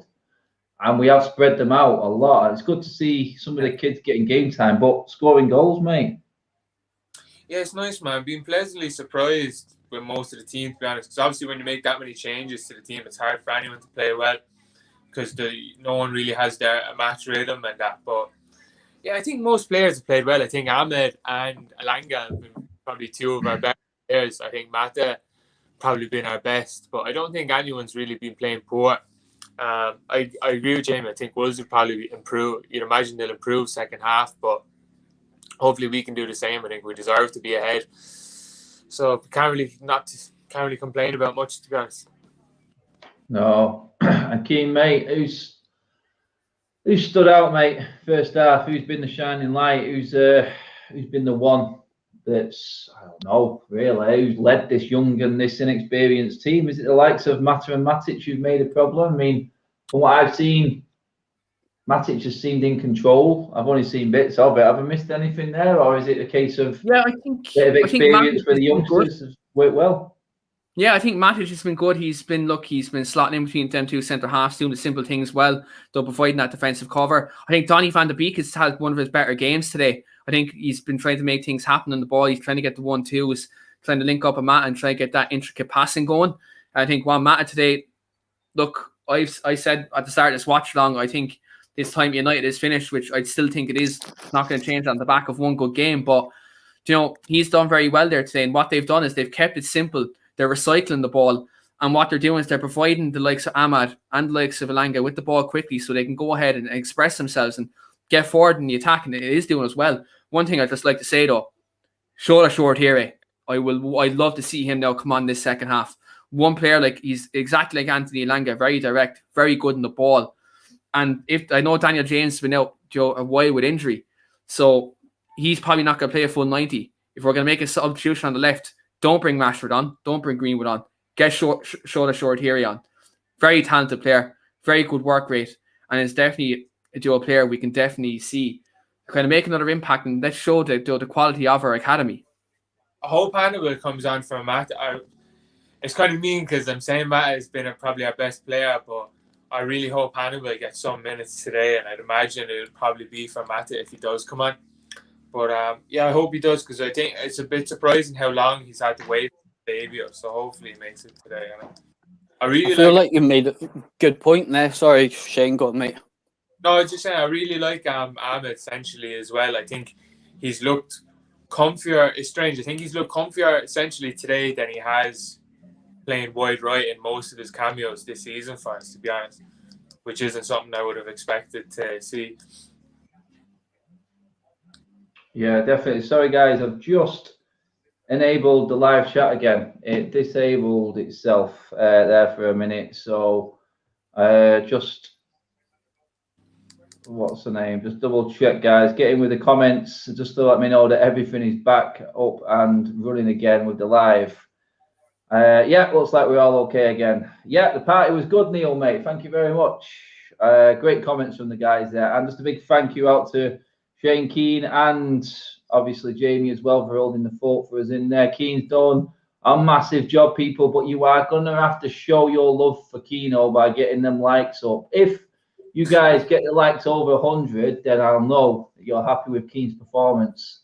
If you don't, I'm sacking him. So it's up to you guys. I mean, I am brutal. Everyone knows how brutal I am. I'm not only messing. Keane is a top man. I've down the job centre. I've down the job centre with Thomas Tuchel by the way it's going. On the old wine, Adam. Yeah, mate. I mean, kids' party, mate. I'm done. Yeah. Done. The missus shouting in the back there. So, yeah, finished, Love mate. it. I've had to do. I've been doing party games and making up party games off the top of my head in the garden for a bunch of 9-year-old girls, and they are noisy. My God, neighbours. I tell you what, if it wasn't so windy and miserable out here in Manchester, and we have neighbours knocking on the door, that's how loud they were. It was brutal, but it's done now. The wine's out. I've had some birthday cake. United are in front. I'm looking forward to a bit of a swan song second half. Guys, we are going to continue this video. If the boys want to stay on or not, I'll see if they want to stay on. I'm going to continue this into the podcast and discuss this week in hand as well after this, guys. So we're going to carry the video on, the stream on afterwards, get some more chat going and get you involved as well, guys, if we can. Get your comments in and obviously see what we can bring up as well. So get all your questions in. Let me know who you're thinking is standing out as well at the moment in the game. Let me know who you're impressed with. For me, still, there's a lot of players on this pitch that need to be sold. Simple as. But yeah, you know what? All they're doing is adding a few pound signs to their total, showing that they can still do something. So hopefully, we'll discuss the summer when the game finishes. But I'm hoping that United can hang on to this and actually go into Wednesday's game with a little bit of a good vibe, even though no one on this pitch is going to be playing, as we all know. But we will see, won't we? Alien was the one who did let me know that live chat was disabled, guys. So give Alien some credit. Bleeding Northern Muppets live chat. Yeah, mate. You know I'll give you a slap. Shut up, Alien. But yeah, cheers for letting me know, mate. Nice one, pal. Mad Red Neil. All the usual members have been here giving Keen bants and everything. Thank you very much, guys, for keeping it going. Oh, I mean, it's probably been our most exciting game for the last, 2 or 3 weeks, guys? Yeah. Again, much because last few weeks have been pretty poor, but yeah, man, it's been good to watch that. Definitely. What's great about it as well is the pressure, like, with some of these younger players, Diallo, Elanga, like, Ollie's probably just said to him today, just go out, guys, and express yourselves. Do you know, look, win the game of the season, do you know, go out and express yourselves. Nice, simple instructions, you know? That's it. I mean, Jamie, would you make any changes or let him play it out, mate? What do you reckon? I'd stick with it at the moment, mate. I think we're more than in control of the game, but I would definitely see what around the sort of 55, 60th mark, see what Wolves doing, because I said earlier, I do feel like they're going to improve, especially with the manager playing his last game. That's been fantastic since he's been at the club. So I do feel like the players are going to rise a little bit. I think our inexperience might sort of come into effect a little bit towards the end of the game. So I feel like Ollie needs to be mindful of that. And it would be nice to go into the game at the midweek into the final with a positive result. So I do feel like if we can win this game, it will set a nice benchmark going into Wednesday, because we haven't had much to cheer about in the last couple of games. So I don't think it plays too much difference into what difference. Wednesday is going to be a completely different game, but I feel like winning games is a good habit to get into, especially when you're going into a final. So I would like to see Hannibal brought on at some point today. I think he's a quality young player. I'd like to see him potentially progress into the first team squad next year. I think he's got undoubted ability. Short tire. Keno said earlier. So I do think he'll make changes, but I'm with Keane when he says I wouldn't be bringing on the big hitters that usually play. So yeah, that's I mean, I agree with that. I agree with that, Jamie, mate. I mean, Shane. I mean, Hannibal, Fish. We've got Shoretire there on the bench. I mean, there's no real reason for bringing on the likes of Rashford and Greenwood in this game, is there, mate? Really? Nah, there's no point, to be honest. Just leave him rest. We don't. You know, the thing is, though, I wouldn't be surprised if he did. If Wolves scored, No. would not. I know what you mean. I know, mate. But I feel that. Hopefully he doesn't. And like what you're saying, Shoretire and Hannibal are the two I'd like to see the most. So hopefully they get on. Hopefully they get a nice half an hour plus in their legs. So, but yeah, I wouldn't change that for the time being. I think the team, the lads have been playing well enough. I don't think there's any need to make any changes yet. So we'll see. Yeah. I mean, looking at some of the other results in there's nothing really important. I mean, crazy, innit, guys? How about 3 weeks ago, Newcastle were on the brink of catastrophe, and here they are again, winning. It's crazy what this season. I mean, sometimes the table can be misleading, I think. I mean, if you ask Newcastle fans, they're probably saying right now that they've had probably one of their worst seasons going, yet they are, nearly 18 points clear of the relegation zone. How the hell does that happen all of a sudden? That's mental. They were on the brink of going down. I'm looking at the table right now, the results stand. It is pretty much that. It's actually 17 points clear of the relegation zone.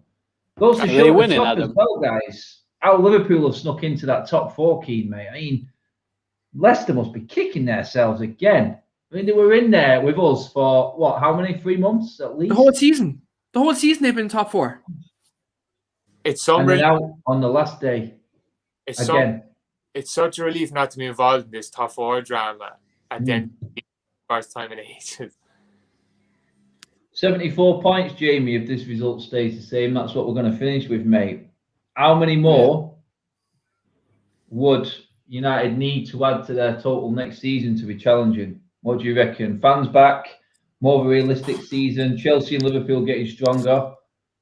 I mean, City are finishing with 86 with a win today. Probably one of the lowest scoring Premier League seasons in a few years, this. But, I mean, how many more points do we have to add to that, mate, do you reckon, to make us title challengers? I wouldn't know off the top of my head as a particular number, but I feel like we've definitely got to improve at home next year. We've dropped far too many points, and just stupid games like the Fulham game, for example, 3 points that game. Just stupid little games like that. The start of the season, we obviously had issues with pre-season because of what was going on in the world. We dropped stupid points against Palace and stuff like that. That shouldn't happen. So I can't put a number on it, mate, to be honest with you. Not off the top of my head anyway. But I feel like it's all right being away FC, but we need to be home FC as well. So we need to get back to that.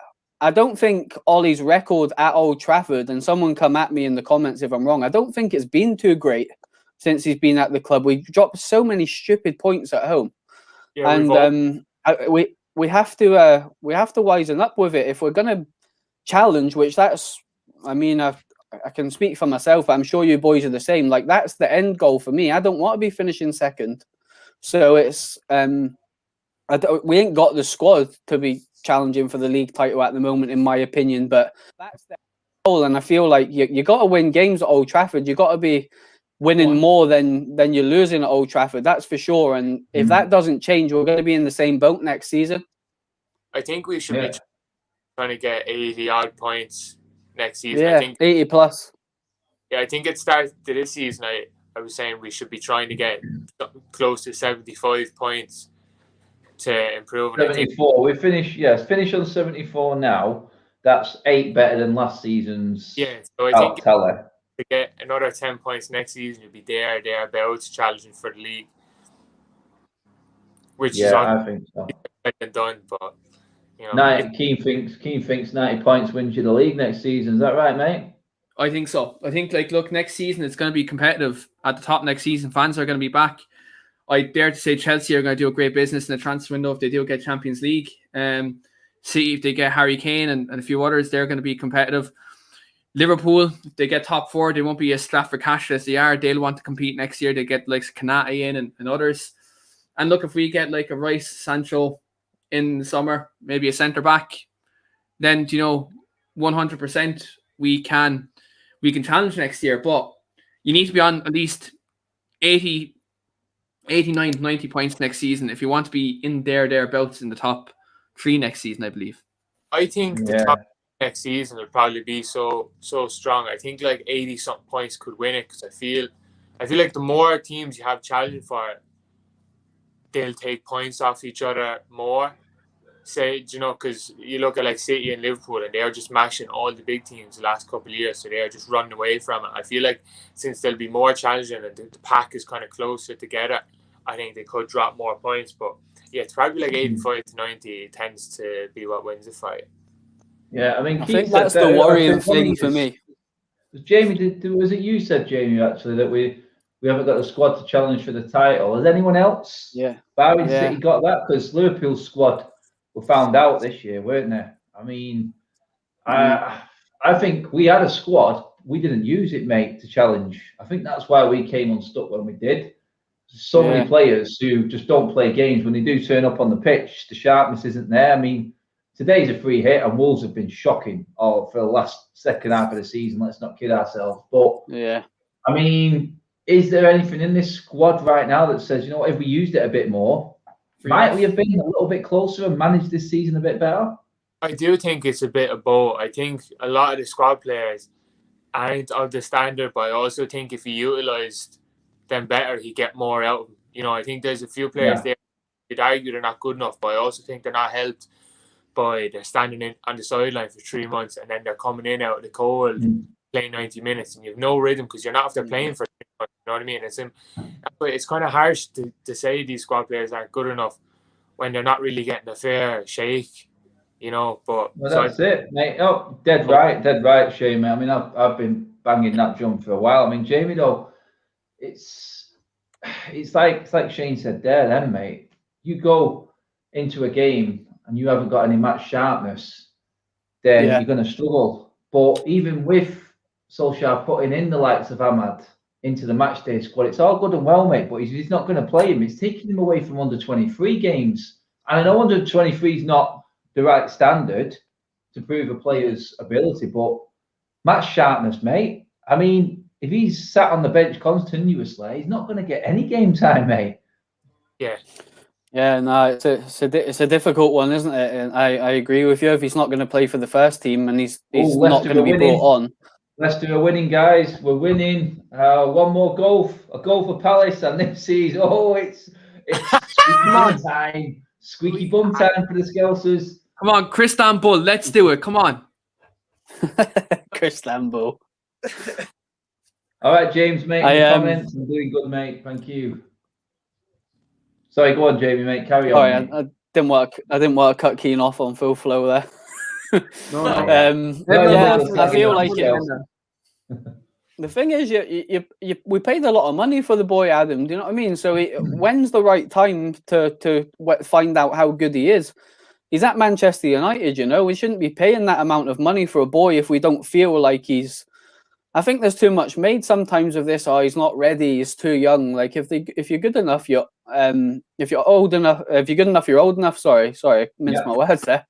And I feel like he's definitely got the quality, and he's playing really well in today, Ahmad. So with Bruno Fernandes and that around him, you have to feel like getting in more advanced positions to influence games. But there's a lot made about our youth team and our under-23s team with the likes of the players we've got coming through. But these players are either good enough to make that step up or they're not. So we can't just hoard them in the under-23s for their career, So there has to be some sort of natural progression, like with Hannibal and players like that. When's the right time to bring them in? How are we going to know they're not good enough, or they are going to be at that standard if we don't play them? But it's such a fine line because we expect so much as a fan base, and we kind of don't have that time to find out whether they're good enough because we want to be winning trophies. So such a fine line and a hard decision for Ollie. But I feel like sometimes he just goes with his tried and trusted instead of being brave. Yeah, I Yeah. agree. Well, Stragon, I'm good, mate. I mean, Keen, mate. It's going to be. We're going to talk about it more in the. Actually, I'm not going to talk about it now because we are going to talk about it after the game when it all when it's all done and dusted, and we can toast the end of a new season, an end of another season. I'm looking at this right now, and I'm going Mata, yeah, gone.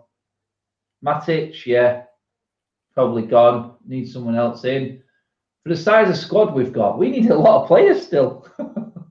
Yeah, like there's still players there that need to be replaced. Like Juan Mata needs to go. Like, you know, Matic probably needs to go.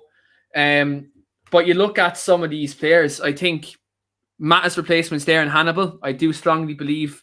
The youth product should be what gives you the squad depth. Like, I see people say, sorry to cut you off, Keane, but I see a lot of people say we should sign this player and that player to give us squad depth.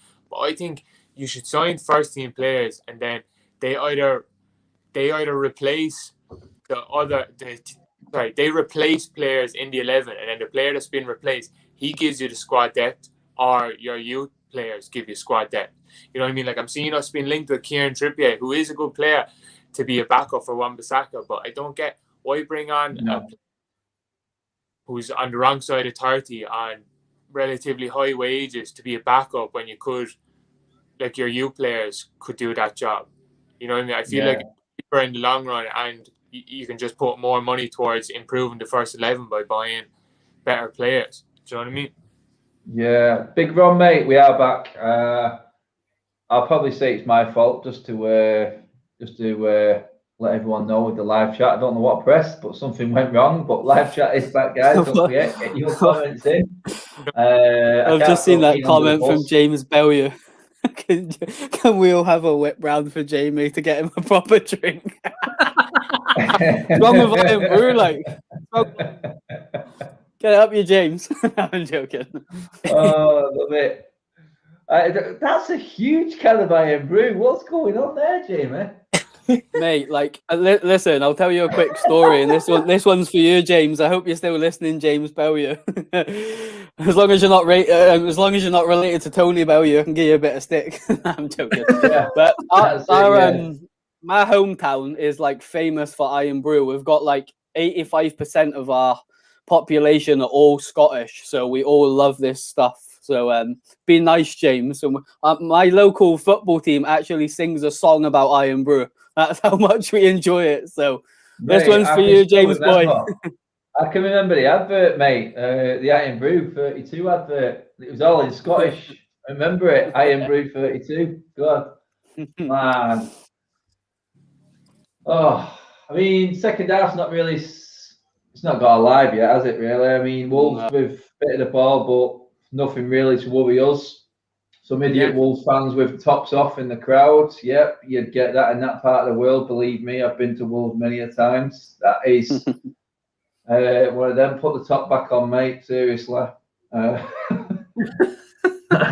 He's embarrassing the missus there. I'm telling you right now. She's there like that. She's at home like that. Oh, God, look at this dickhead again. Oh, stop. That's someone's dad. Do you know what? Some Wolves fans watching that now, and whoever the child of that person is, they're getting absolutely rinsed in their group chat right now. Yeah. 100, mate. 100%. Slaughtered. I thought United have been in some promising counter-attacking. Yeah, they've been in some promising counter-attacking situations, United. We just haven't managed to let the ball. We haven't managed to make the ball stick up front yet. Yeah. I suppose that is the inexperience of it. When we're direct and we're going, that's well defended. Stand them up, stand them up. We have got some pace, though, haven't we, mate? Up front, real pace. Yeah. Really good pace. Alanga and Diallo, again, like they're very direct and yeah, they have. They've paced the burn. They're very, very quick players. Oh, nice. Quicker. We're in! Go on then, James! What are you doing, you clown? God. That is a different level right there. My God, Jimbo. Brilliant from Diallo. What a ball as well, that. What he's a got guy. a score. Oh my Christ. God. Oh my God. I'd have buried that. He hasn't got that in his repertoire. Why is he trying to do that flick? God damn it, James. Just smash it. Wide and then, oh, no, God. He made, oh my God. Federico Macheda would have scored that. Mate, It would have. Bebe would have scored that. Oh, Yeah. why is he doing that? That's annoying, that. Trying to be God something almighty. he's not, which a lot of these players in our squad try and do. I'll tell you what. See, man, that's the difference, Adam. I know we were speaking about this midweek, mate. Putting games away when we get chances like that. That's why we lose points, because of moments like that. Come on, Diallo. We're getting so... Come on, Diallo. Go on, young man. But Give the him fan it. base Easy won't ball. help. The fan base won't help there though either, Jamie, because the fan base will say, "Oh, let's. Why are you looking at the negatives? He's put a good ball, a good assist in." And I went, "Yeah, well, go on, Mataran, go on." No, they'll say, "Oh, he put an assist in. He made a great assist for the goal. That's why." And I'll go, "Yeah, well, enjoy being fourth and fifth, because if that's what you want to celebrate in a football match, that's where your football team will finish. It's not good enough. Yeah. Can't stop Donny, at go one." on then. All right, go on. Because Ahmed's really good, man. Yeah, He's playing really well. United up the ante here. United up the ante here. You like him, Twins- Dennis. Go on, Mata. Come on, Diallo. I am just going to kill it for you guys. I think I'm in front of all of you, aren't We scored. I? No, we've not scored. You, believe me, you know if we'd scored watching it with me. Yeah. Liverpool are I watch your streams on the games, Adam. I know you're crack, mate. Going mental. Going mental. I've seen. This I've is the seen first time a I've very ever done a happy live Adam. stream. Like, I've been on watch alongs to Adam the last couple of weeks. I've seen Adam very happy and Adam very angry too. I've seen the both sides. I've seen a couple of them as well. For God's sake! I got memed. I got memed for one of my reactions. That's like You've made it. I think I got Christmas time when Jamie Vardy scored the equalizer when we played Leicester, and someone memed me and said, "When you get that, when you open your 6th set of links on Christmas morning, here's me like that." No context, Adam Matic. Yeah. Oh man. Sure, someone will do it. You just started something now, Jamie. Oh God. That's it. It'll be in the comment section soon enough, guys. Don't worry. There'll be one there. There'll be a troll. Taylor's been good today after his disgrace. Yeah, well, shout that. From what I've seen, I mean, when does Tellers have a bad game, guys? Let's be honest. It's only because Shaw's been superb. I don't want to come across as critical here, yeah, because we're winning this game. But why is Daniel James playing up front? I don't know. I don't know where he's playing. Where does the logic in that come? I wouldn't play Daniel James up front on FIFA, let alone on here. So what? I don't understand that. Jamie. He's just proved why he shouldn't. Exactly. He's not a striker. I honestly don't get this from Ollie. This really frustrates me. Playing players out of position. Yeah, he's more on the right now, though. Like, you look at the last few minutes, he's been more out the right hand side. He was in the middle for that chance, but he's been more out the right hand side now in the last couple of minutes. It seems like the front, like three of Diallo and Elanga and James, they're swapping positions. They're interchanging. They're not dead set in one position. Elanga, I tell you what, guys, I'm impressed with Elanga and Diallo in this game. Yeah, he's been good. Like, it's weird. It's like Ahmed and Mata are both playing as 2 false nines. It's strange. Yeah, we don't actually have. It's not critical of Dan James. Don't get me wrong. Like, I get they're interchanging that. That's modern day football. But for me, like, his best work that he's done in this game was getting down the byline and getting a quality ball in for the first goal. So I don't understand how he's gonna benefit the team going forward, apart from getting in behind and then holding the play up a little bit. But like Adam you just said a minute ago, mate, he can't finish. Yeah, well, Ash just said it there. Dan James trying to channel his inner Cavani. Yeah, but Wan-Bissaka instead. But Wan-Bissaka came out instead. Cheers, Ash, mate. Oh, what? We just copped that up big time there. Jesus. That was like an NFL move. That just gone completely wrong.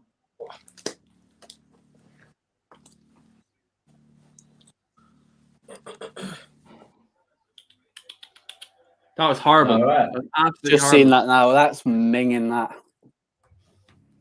I'll tell you what, though, we've recovered the ball really well. Really well. Brandon Williams has had a quiet, decent game, actually. On the snide. Yeah, he's getting plenty of stick in on Twitter and the comments, I'll believe me. Is he? Mm. I feel like he's been pretty composed on the ball. Like, I think Football it's Twitter's a wild place. wild, Dennis. Ash is saying Donny van de Beek for man of the match so far. What do you say, guys? I'd probably go Amad Diallo for me. Amad Diallo might be my man of the match. He's been probably our most brightest player. Looks threatening. He's getting on the ball, getting up side to side. He looks our most threatening player for me. I know Elanga scored, very well taken finish, but I'd have to go Diallo for me so far. he's played well. I think Matt has had a good game. Yeah, I think one of the two of them should probably get it so far.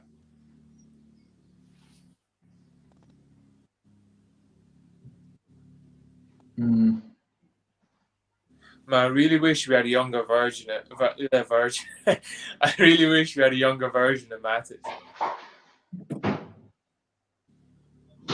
He'd be perfect because with that pair of I feel like we need to see more of Telles. You know, I watched him so much for Porto, and he just looked a completely different player in our shirt. Where do you play him though? That's the problem because Luke Shaw won. But seriously, Yeah. this could be the ultimate epic fail. Chelsea 2-0 down. They're out of the top four.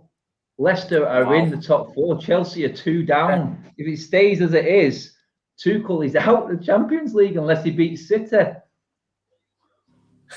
Oh my God. I've only just realised that now. How can you be 2-0 down? That to reaction is unreal. The joy. Evil. Pure evil, weren't they? Kind of shit, like. Wow. Oh, my dad's just sent me his accumulator, boys. It doesn't look good. Hey, you know what, guys? I just want to touch on Adam Wilden said there about Chelsea. All he didn't get back finished second in the league, right? In the summer. Lampard got 250, 300 million pounds in the summer, got sacked. Tuchel came in, it's meant to be this revolution. And if they finish outside that top four, that's disappointing for me. That's a bad season for that football club. Bad season, considering money spent. Hey, 2 finals. We're comfortably in the top 4. And if he doesn't beat City next week, man, you won't put it past Abramovich getting rid. Yeah. Yeah. As crazy as that sounds, you would not be surprised, would you? Yeah, I reckon Abramovich will pull the trigger. They just ruined strikers, Chelsea. Do you see the picture Chelsea posted then today on Twitter about the match day? And it was like, all, I don't even want to go in for it because it looked so bad. I think when you look at Chelsea at the moment, like they're kind of stuck in a kind of a hard place here because Tuchel, like he's improved them defensively, but going forward, they're so shit. He hasn't improved them. He hasn't improved. No, when they go behind, they struggle, don't they? They go in front, they look absolutely brilliant, and that's what's kept them going because they've not conceded any and they've scored the first goal in a lot. But as soon as they go behind, you don't look like they're going to score. It's like Van Gaal. So they're running out of managers to a point. Lampard must think. Go on, I'm mad. Go on, son. Oh,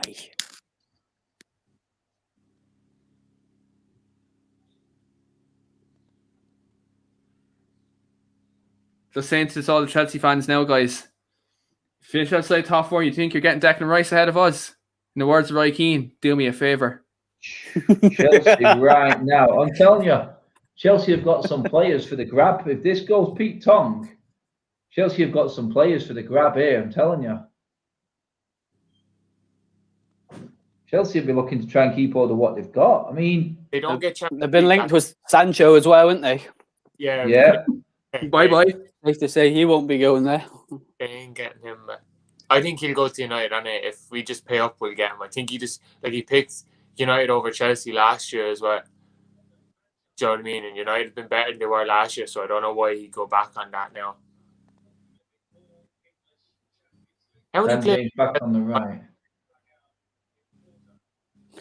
I'm just waiting for the end of the season so we can get the old famous quote from the club. It's a hard market to work in at the moment economically. Yeah. Not I'm bad. just waiting for the famous one. So if I see that message, Woodward PR spin, yeah. No, the best. You know what the best one is, don't you? If the right player becomes available in the market, of course, United are interested. Oh, don't say it, Adam, please. I can't even Manchester United are monitoring the situation. Yeah. Monitoring United FC will be back on Twitter. United have made contact with representatives. Oh, shut up. No, we've not, you dickhead.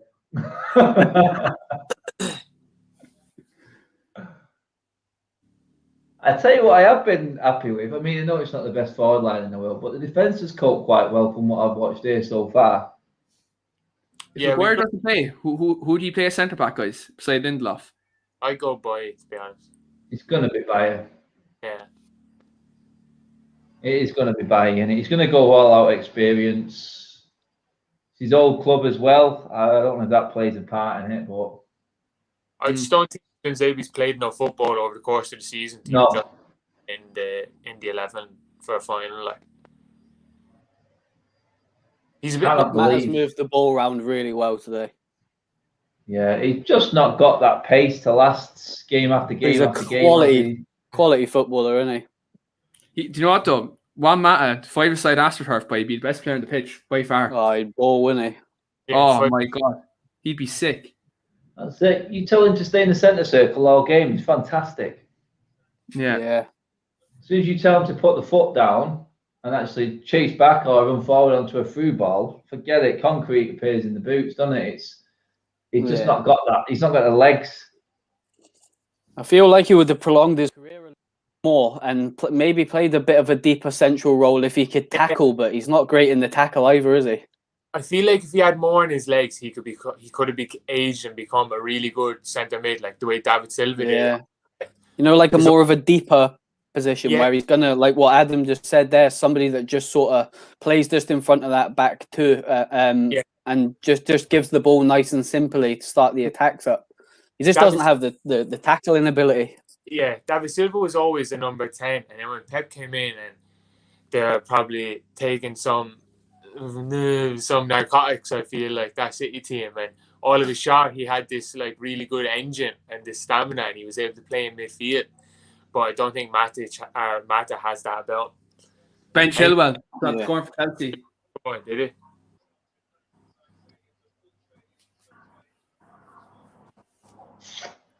Nah, the out ball's not there at the moment. Wolves starting to take control again of the ball. Get rid. Chelsea have scored. Why are you trying to play there? Put your foot through it. Chelsea have pulled one back. Oh my God, this is going to be nerve. Who said Ben Chilwell then? He's just scored. Yeah. That is going to be a nail-biting finish. My God. Yeah. Liverpool have it though, I think. Liverpool, as long as they win, they're through. Leicester win. Oh yeah, Liverpool just have to take care of their own business. Yeah. But 20 minutes to go and Liverpool at 1-0, that's telling me that there's nerves kicking in somewhere. Chelsea have to win if Leicester win. Or will a draw deal? Chelsea, if goal Chelsea difference, draw, I think if Chelsea draw, what are they at now? If Chelsea draw, so they'll be on 68. No, they have to win. They have to bet on Leicester score or match it. Come on, let Spurs be Spurs here now and let them concede a few more against Leicester. Yeah.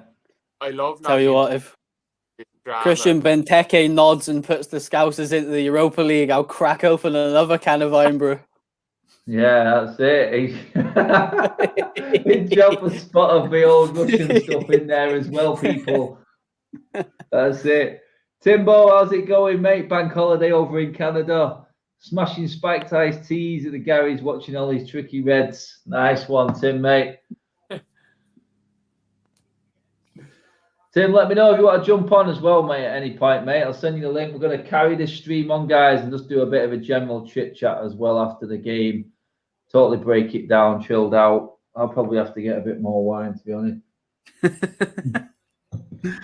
Come on, End of the season vibes, people. End of the season vibes. Better sneak Short that theory, glass come of on. wine past the missus. Come on, we have to get Short Thierry on, guys, now. 20 minutes to go. Let's give him a meaningful amount of time. Oh, nice little move. One, Ahmad. James, you just got offside there, aren't you? Like an idiot. You fucking.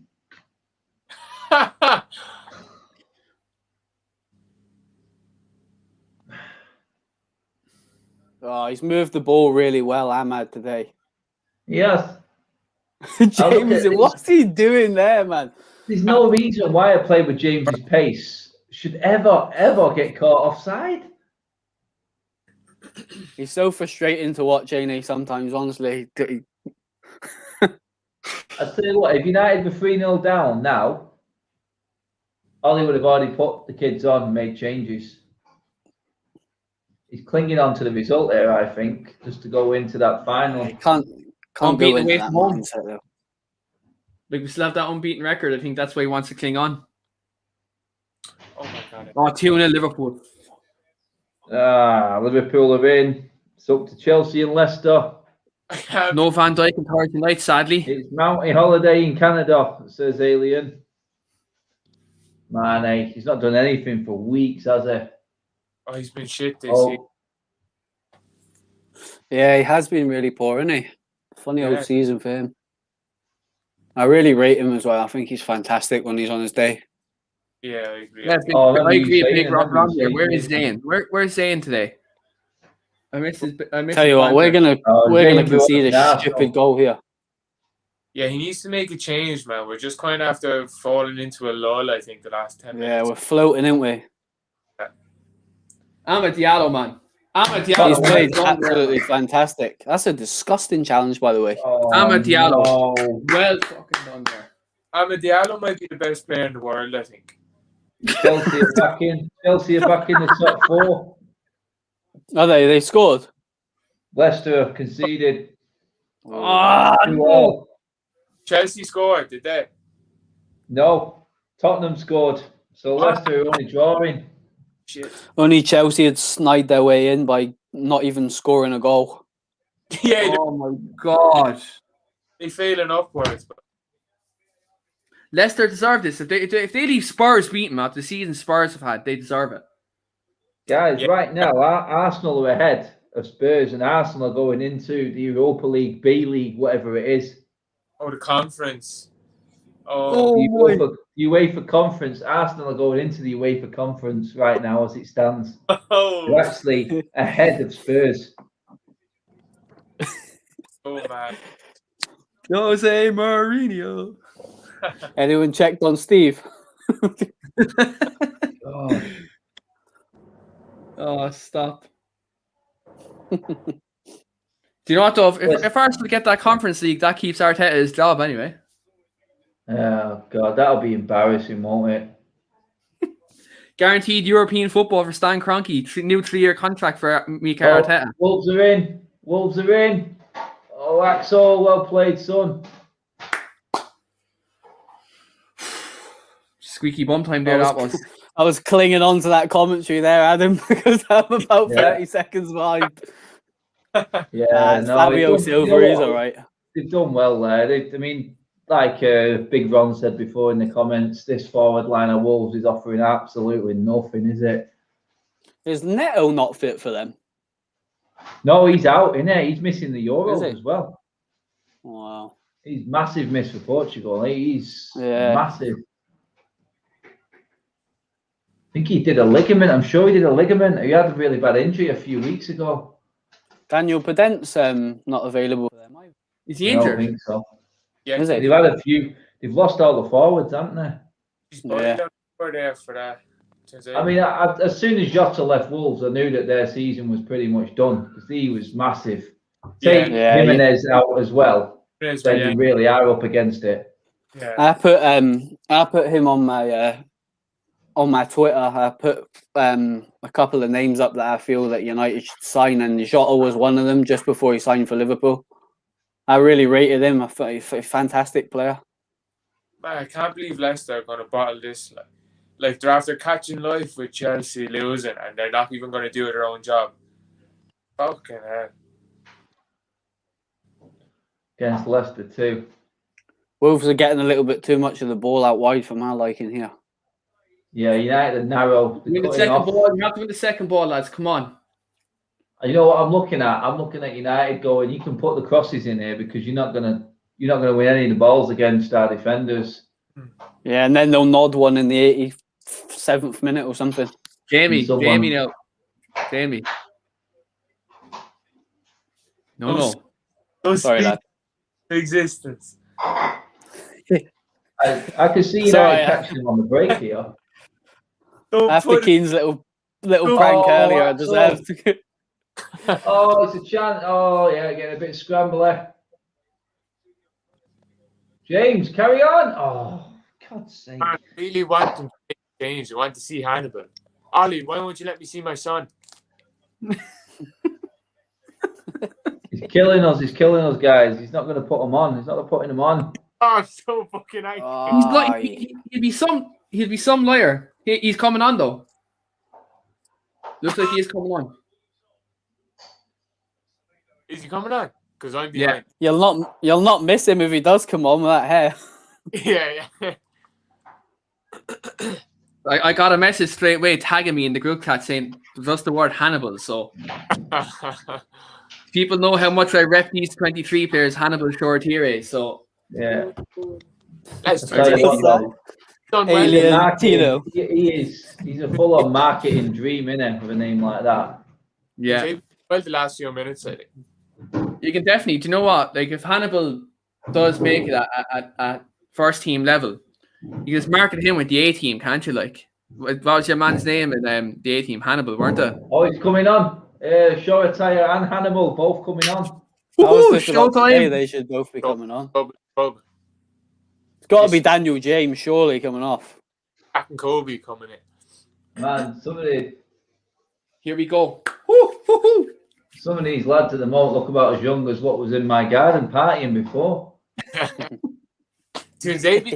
Hey man, I think Wolves have gotten in behind a few times and he's recovered well and thrown his body in the way of a couple of shots too.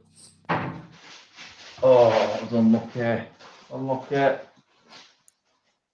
We just haven't got an out-and-out striker who can hold the ball. Oh, well played. Tellez. Chance here. We play our cards right. It's a chance. Oh, no, we didn't play our cards right.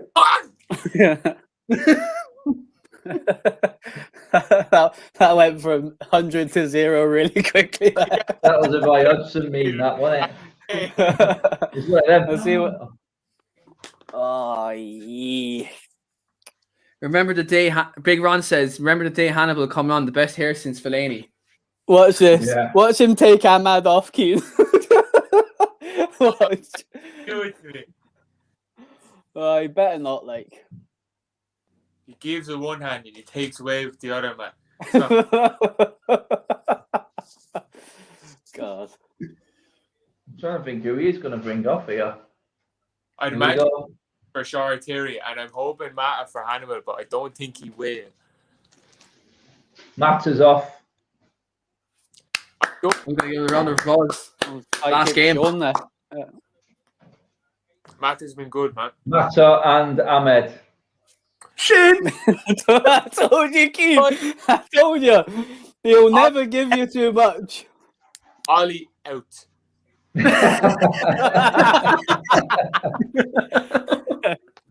Shane straight on the clickbait here.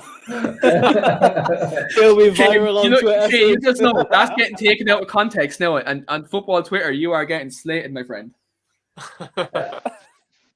Telling you now, though, mate. He has been. He looks like he has been one of our best players today. To be honest. Yeah, I thought he's been really good, man. No someone just context, made Adam George Matic just went will for be no there. context, Shane Dowley. Yeah. What about when Chong comes back? There'll be a title challenge there, won't there? Especially for the best haircut. I just can't wait to see Andres Pereira in the DM next season starting first game. Yeah, someone take that iron Are you brew off trying to Jamie kill me? right now. Jamie, are you trying to kill me, man? James, here, come get it. Is there iron guys, brew in that, or is there something else, Jamie? I'll tell you no, what, just someone just just let me iron know, brew. in Scotland, is iron brew alcoholic? Hey, stranger things have happened at our club, Adam.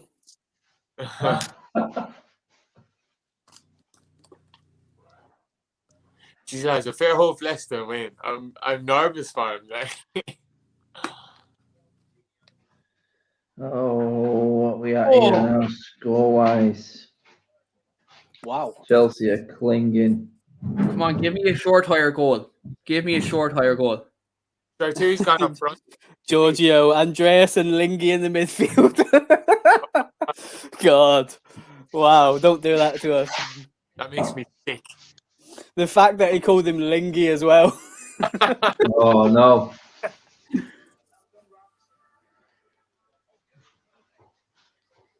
I'm just checking some of these goals. It's their straight drink. Bale. No. Big Ron, the comment says Bale, Spurs third goal. Bale No. just bagged. Yeah. Literally, Spurs are doing Chelsea's job. Spurs haven't won a game all season, and now they go and do this to Leicester, man. It ain't right. Mason out. Mason out, McCoy in. I'm actually Chelsea have got away with murder. Possible Big handball time. on Bale goal. Big Ron says. Yeah, Stonewall handball. I haven't even seen it. City 5 up on Everton. I think Aguero scored a hat-trick, did he? Yeah, his last game. Is he after overtaking Wayne Rooney now? We won't worry about that. We won't worry. We won't. Yeah, Barcelona, isn't he, by the sounds of things? Yeah. Imagine that though. Barcelona get rid of Luis Suarez because he's 33 years of age, and they bring in 33-year-old injury-prone Aguero. It's fair funny. I seen, you know, the video of Suarez and he's FaceTiming someone after they won the league and he's there crying, doing it, and someone tweeting us like, Suarez is just one of them players you can't hate, like, as if he isn't a raging racist, like, and going around biting people. He's one of the biggest scumbags. Probably the most hateable player in world football. Yeah, he's the biggest scumbags ever. Oh, Hannibal's just put through. Hannibal to show a tyre. Move made. It goes to Dan James. No. Oh, no.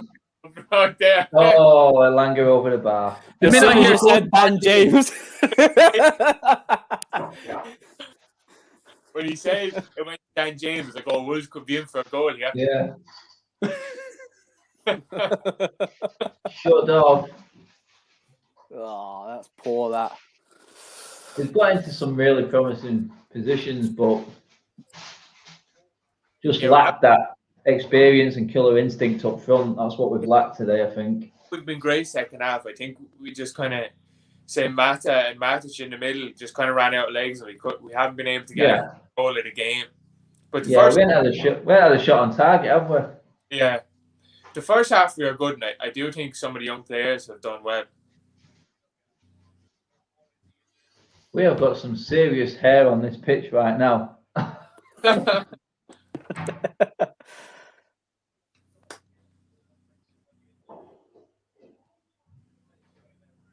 Oh. All right. I can't deal with if they nod one here, honestly. Yeah, man, I really want this to, like, if we... I want to get 74 points.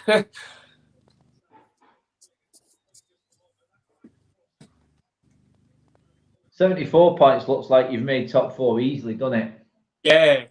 It's like you've not just scraped in.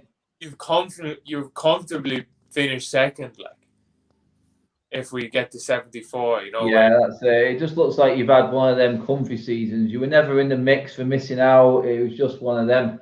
That's A standard season. Well done, kid. Hannibal's played really well since he's came on. Yeah, he's shown some good touches. He has, he's intelligent. Arrogance. He has that arrogance of a Man United player. Like, you see in the 23s, he's bright, like he's direct. He's kind of reminds me of Grealish a little bit, to be honest. In terms of some fantastic players coming through, like, haven't we?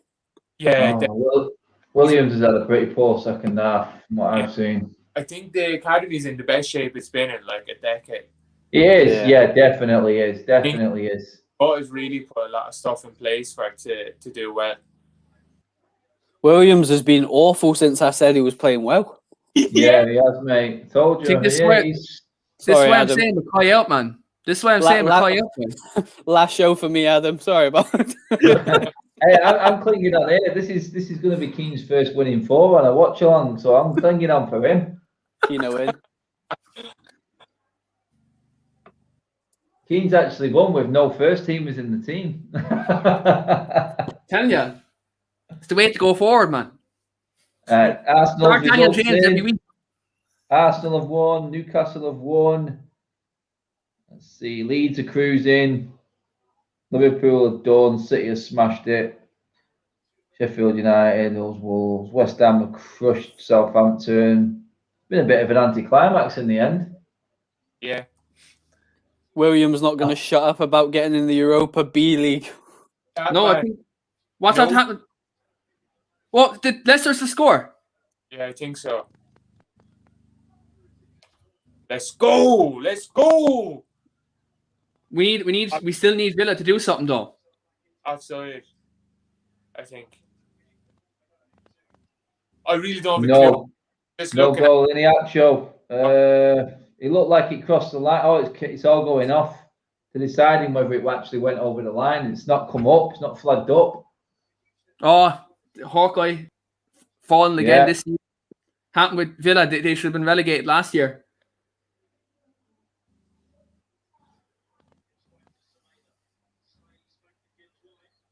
Carnage. Tackle Matic. We're just dropping a little bit too deep for my liking here, like. Yeah, we're going into the the safe zone, aren't we? Get any control of the second half, which is like just take what we've got. Do anything. Yeah. No, man, I'd be happy. Like, I know the second half hasn't been great, but if we got 3 points today, playing like all our second team and a lot of young players that I wanted to see get minutes, I'll be happy with that.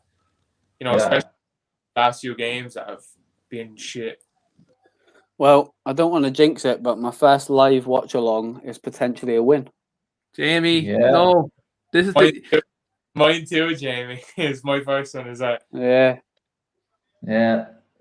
Keane needs this win. Keane needs this win. Believe me, guys, he needs it. hashtag Keane out. It was trending there. I'll be the first one to post that up after the stick you give me. That'd have been 4 in a row without a win for Keane. It was the same, I think, at Old Trafford, Keane, was it? I think you went to Low United. You went to, like, United always lost or something when you went, I think you were telling me. No! Oh, God. Adam, what are you doing? What are you doing? There was a run. There was a run for a while. There was a couple of games I went to where we were drawn. We drew like 2 in a row. Then we went to the derby the time, and we lost that game. Oh, that was the worst day of my life. Adam, your body language ain't getting me much hope here, mate. No, you're talking about bad runs there, and my cousin from America comes over from LA quite often to watch games. Every time he comes over to watch a game, we draw. It's like draw. Every single game, he's like, Jesus, man, that's like, oh mate, I don't know what's going on. But yeah, it draws every time. I'm just like, you're just a bad omen, mate. Simple. You can't say no to someone who's travelled that far to watch a game. No, it's like, oh God. Yeah. You just hope for the sake of it that the next game they go to, like, United have to get a win. Like, They have to get a win and a Bruno penalty. I'm surprised Bruno, Rashford, all them men didn't see the pitch today, because you just can't trust Ollie with them kind of things. Like. Every time they keep putting up reminders for the Villarreal Man United game, my anxiety creeps up by looking at it. Yeah, it is. My head gets warm, mate, every time they put it up on the screen. Yeah, I know. I'm shitting it for that fine. It's like all or nothing, isn't it? Yeah, it is, because if we don't win it, like, it's just been a shit season. You know, but if you do that, then I think the whole season just hinges on that, to be honest.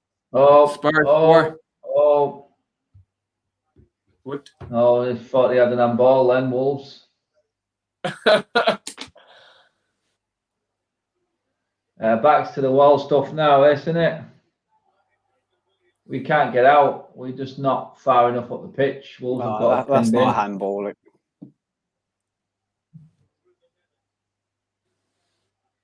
Oh, we almost lost a free kick there in Neves territory. Got away with it. We're on the break. Come on. Oh, nice one, Cannibal. Oh, yes, I'll take that, son. Excellent. I'm just going to switch my telly off and watch Adam now because he's far too ahead of me. One Spurs player of the year. That was all Hannibal, boy. Well fucking done. That's brilliant play. Yeah, Hannibal's done well there. He's done well to get us out of that there. Just took the sting out of everything. Hey, Shane. He's comfortable since he's come on, don't he? Yeah, the propaganda is spread by Hannibal. On current form, I think the only player in the world better than Hannibal is Ahmed. But I think they're definitely up here. God's sake.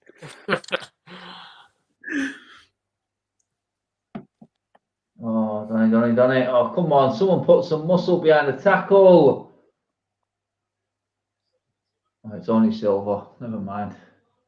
Elanga's impressed me today. Like I'm quite excited by him.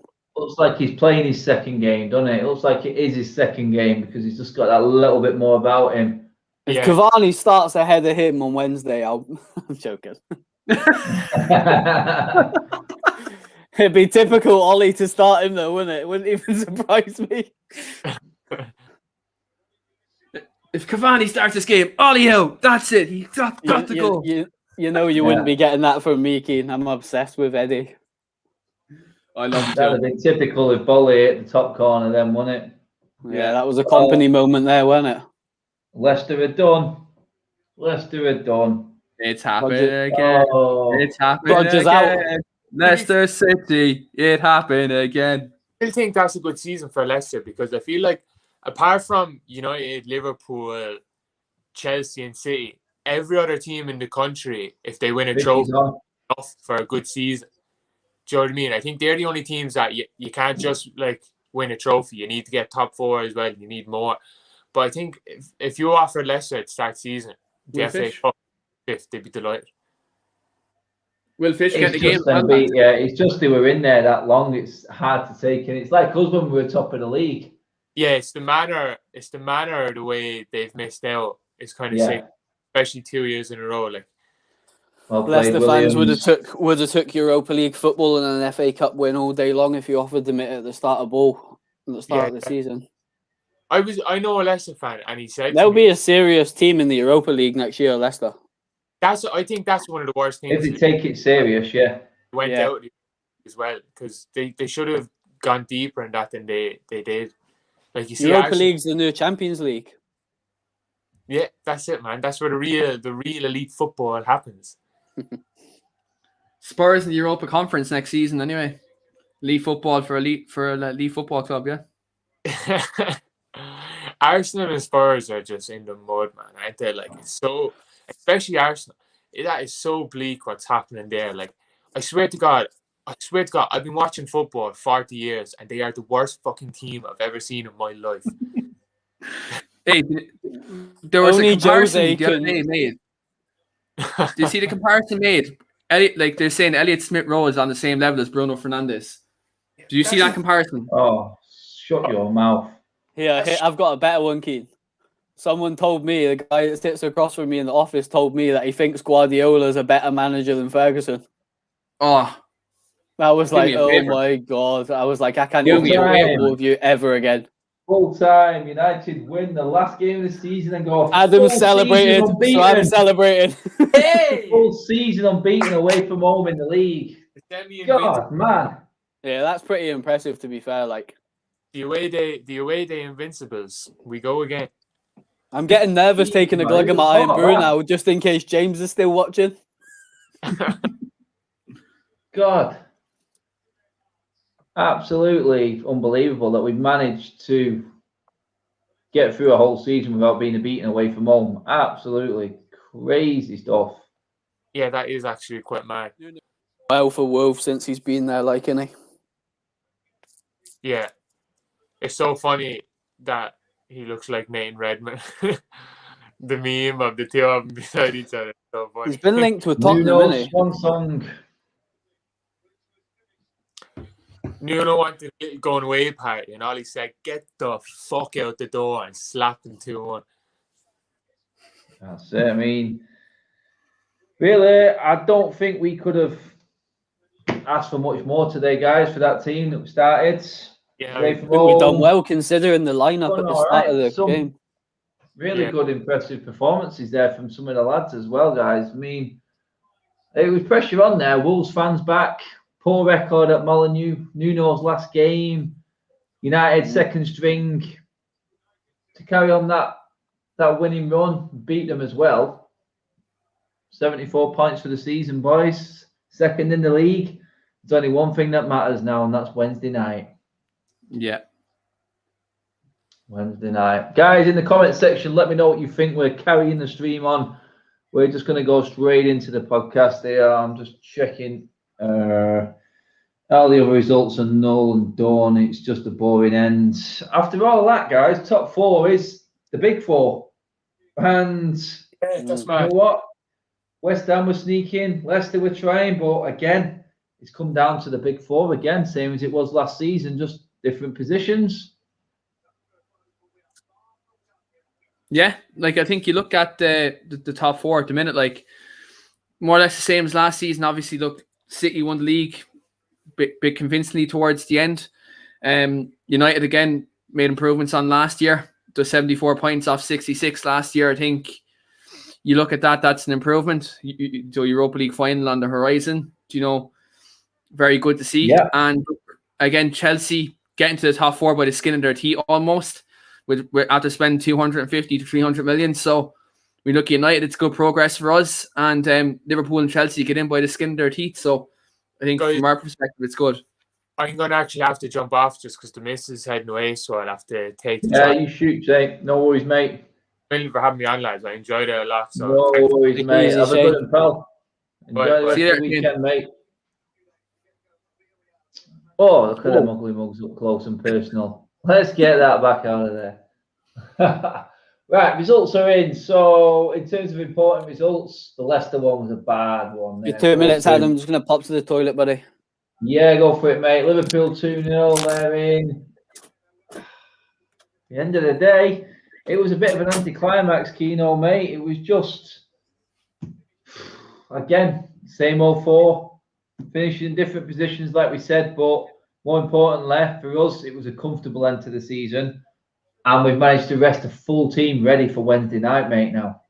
Yeah, I think, look, resting, I thought Ollie might play maybe 6 or 7 of the team that would have played against, Villarreal on Wednesday, just to try to get him into a bit of form. But look, happy he rested the kind of first 11.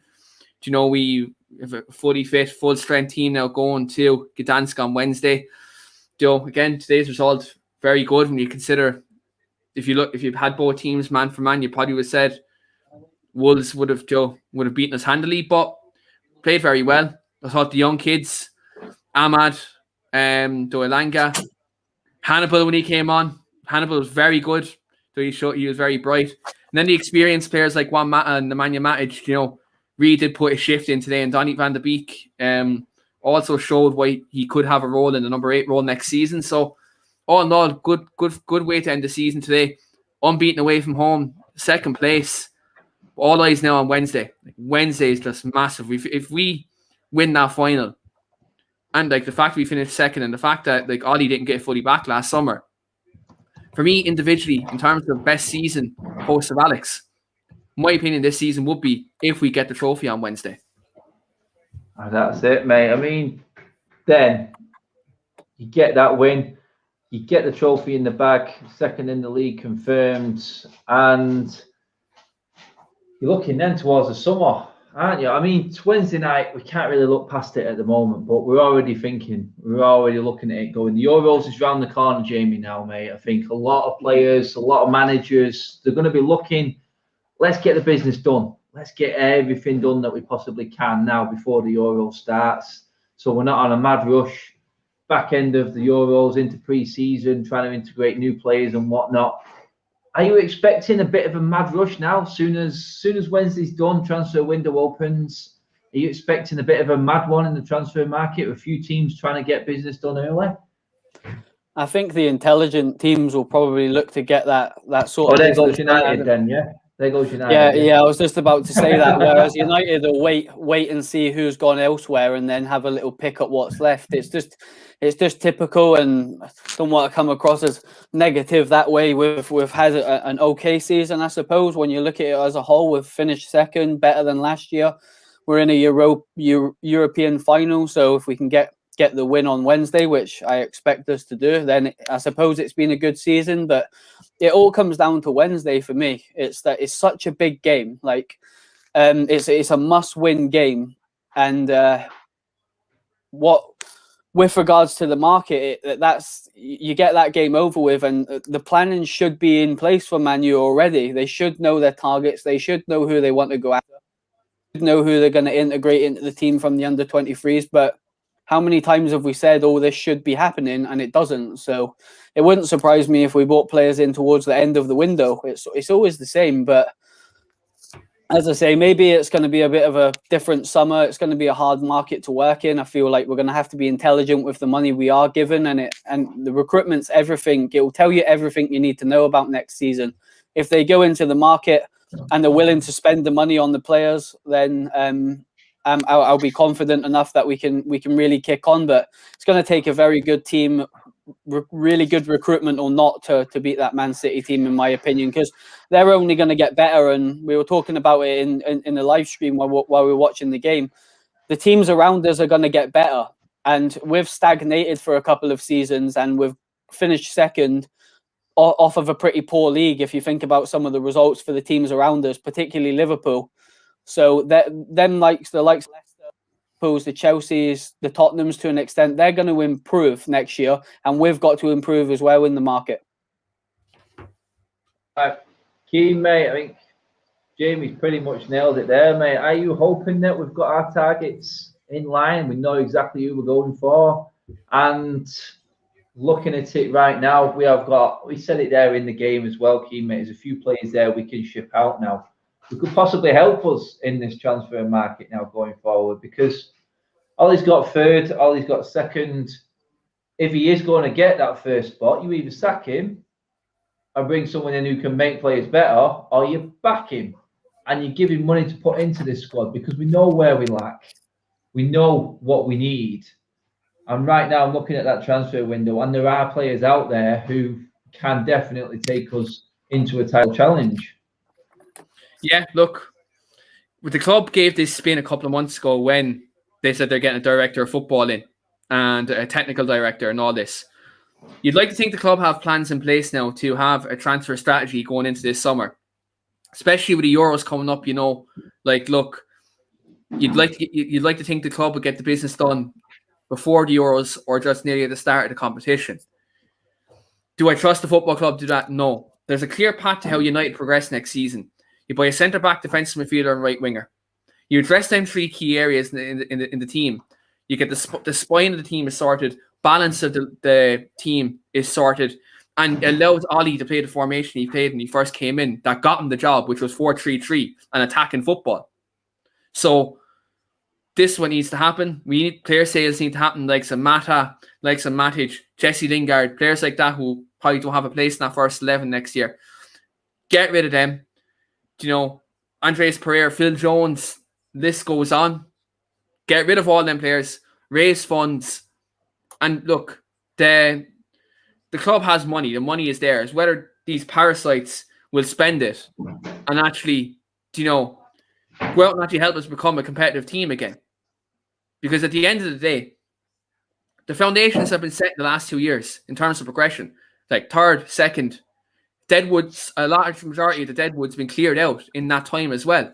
So if Ollie isn't back this summer, it's absolutely criminal. It's criminal. Because at the end of the day... Yeah, go on, Keen, sorry. Because at the end of the day, Van Gaal, when he finished fourth, didn't get the backing he needed. Jose Mourinho finished second in the league. Same as what Ollie's done now. And Jose asked for a centre-back, and I believe it was like another defensive midfielder, another attacker. And he got Lee Grant and he got Diogo Dalot. So if this football club are going through the fan forums, I know they're meeting with the Manchester United Supporters Trust soon, and Joe Glazer said he wants to lay out a plan and build a relationship with the fans. We still want the Glazers gone. Like, whatever they want to do, if they can pump £1 billion into this football club, I would still want them gone. But if they want to be serious and they say they want to rebuild this football club and actually want us to be a competitive team challenging for titles, then practice what you preach. Because at the end of the day, if they don't back Ole Gunnar Solskjaer, like back-to-back seasons finished top 4 for the first time post Sir Alex Ferguson, if he doesn't get backed and then they sack a club legend at Christmas as a result of that, you think the fan protests are bad now? Look what happened by Christmas time. If that happens, I'll tell you that now. It'll be absolute bedlam. I mean, Jamie, Ash there with the super cheers, mate. Easy saying get rid, but who buys, Jamie? This is the problem. All these players on massive wages now, mate, and they're just clinging on to the football club. But look at the likes of Jones, who's been doing it for years. I mean, Matic and Mata not going to go anywhere unless someone offers them a decent deal. They know their football time is limited, and they're still clinging on, which means they're there for the money. So someone has to really come in. Is it a case that the club actually literally say, look, we're not going to be putting these players up for much of a sign-on fee simply because of the wages, a la like we did with Sanchez to get rid of him? Yeah, I think Ash's comment's spot on. It is a difficult market to work on when you've got players with limited ability now due to different circumstances, age, legs gone. And teams are not going to want to buy them. You are going to be looking towards like leagues like Serie A, maybe MLS, that will fling money at players that are past off the beaten track, so to speak, like your Matic's. But it is going to be a hard market to work in, and I'm quietly confident Ollie will be able to get them players out because he's been able to do it with bigger marquee players. But when you're talking about your Lukaku's and your Sanchez's, they still have a bit. Whereas I feel Matic and Mata, to a certain extent, good players, but just have very limited as to what they can offer a team now. So unless an MLS club or maybe a Inter Milan, who one of the viewers mentioned earlier, might come in for a Matic, they seem to like to take the older league, Premier League players. That could be a potential route down, but it's another issue that Ollie's going to have to deal with. Is De Gea going to stay? Who knows? We're on about signing Heaton, which I feel like is a good piece of business on a free, but he's nowhere near De Gea's level. So is he going to be the backup for Heaton, or are we going to bring another goalkeeper in to challenge? Henderson will be number one. Henderson's going to be number one, but with De Gea, it's what Adam's just said. They're keen, like he's on massive wages. So are we going to have to take the hit, like Adam just said, with the transfer fee that we're going to get for the player? But it's typical Man United. The reason why they're in the position with players like this is because they're giving them 3-year deals when their career's practically done. So it's just bad management. I mean, look at Phil Jones. Like, what's the situation with him? No one ever talks about Phil Jones.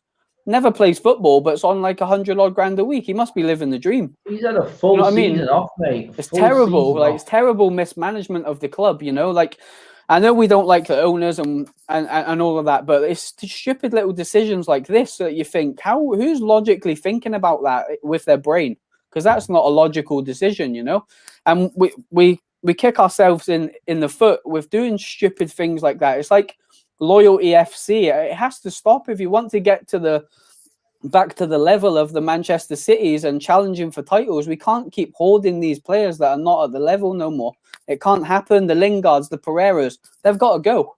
They're not good enough. They wasn't good enough this season. That's why they're out on loan. So they can't come back next season and be back in the team. We need to stop hoarding players.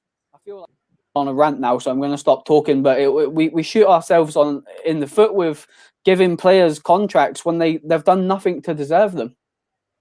On that note, Keen, mate, I mean, in terms of players coming in, we have got a lot of players, and we have got a lot of players in our youth system. When we've seen a few today, mate, I mean, particular ones who you think could make it next season and play a part in the squad next season. If you could give me a couple of players who you think might go, you know what, I'm going to make it as difficult as possible for Ollie to say no, or even send me out on loan. Is there anyone that you would keep personally? Maybe a couple of players just to help the squad, and then go out and actually buy the one position we really need and invest properly into the right player?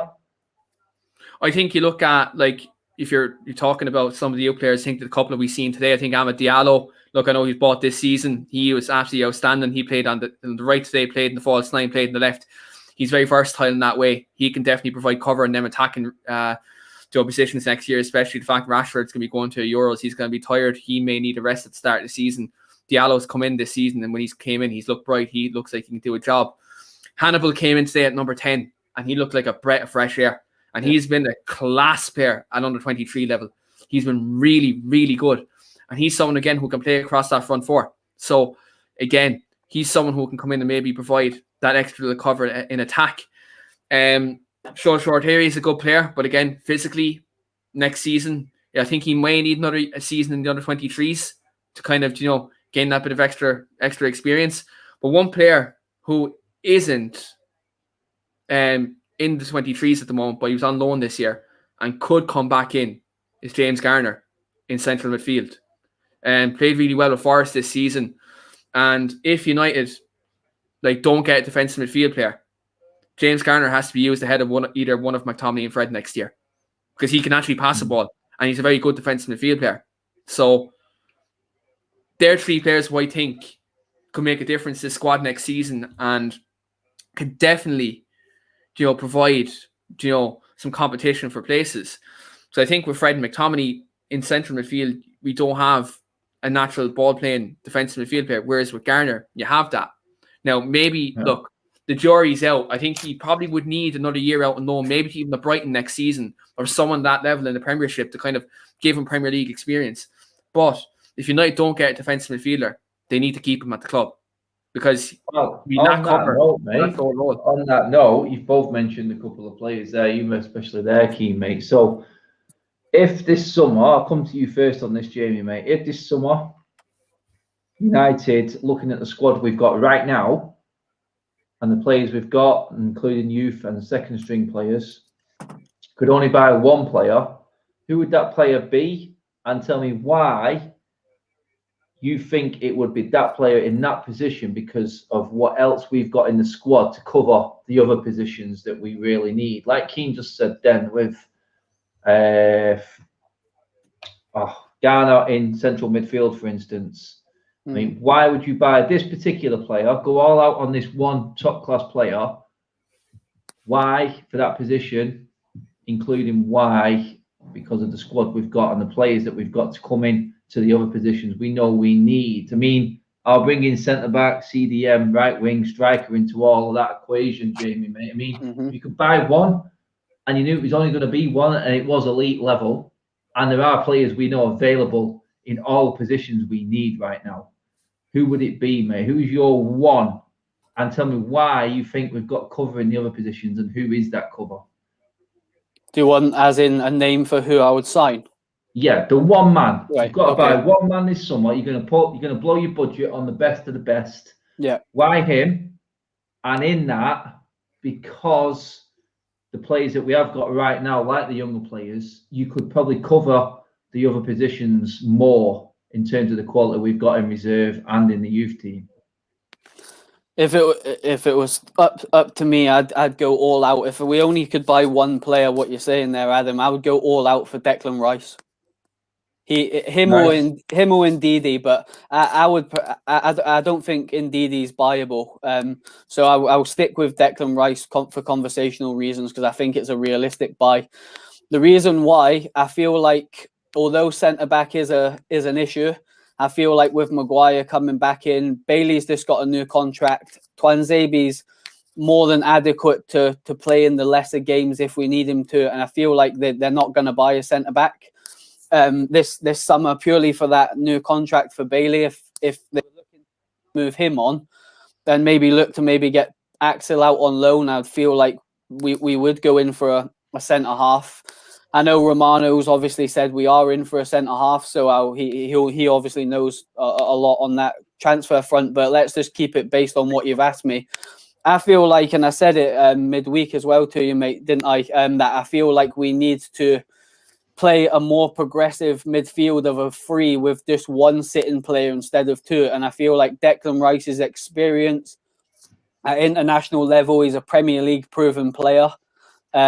He's played fantastic for West Ham this season. I feel like he would be the right move to make in a summer that we need multiple moves, but basing it off of one move, I feel like he would be the player, because I do feel like there's other positions in the team that we need, like right winger, a right back to give Aaron a little bit of competition. But I feel like we've got players in this squad that probably bypass that if we really needed to, and we could only make one signing.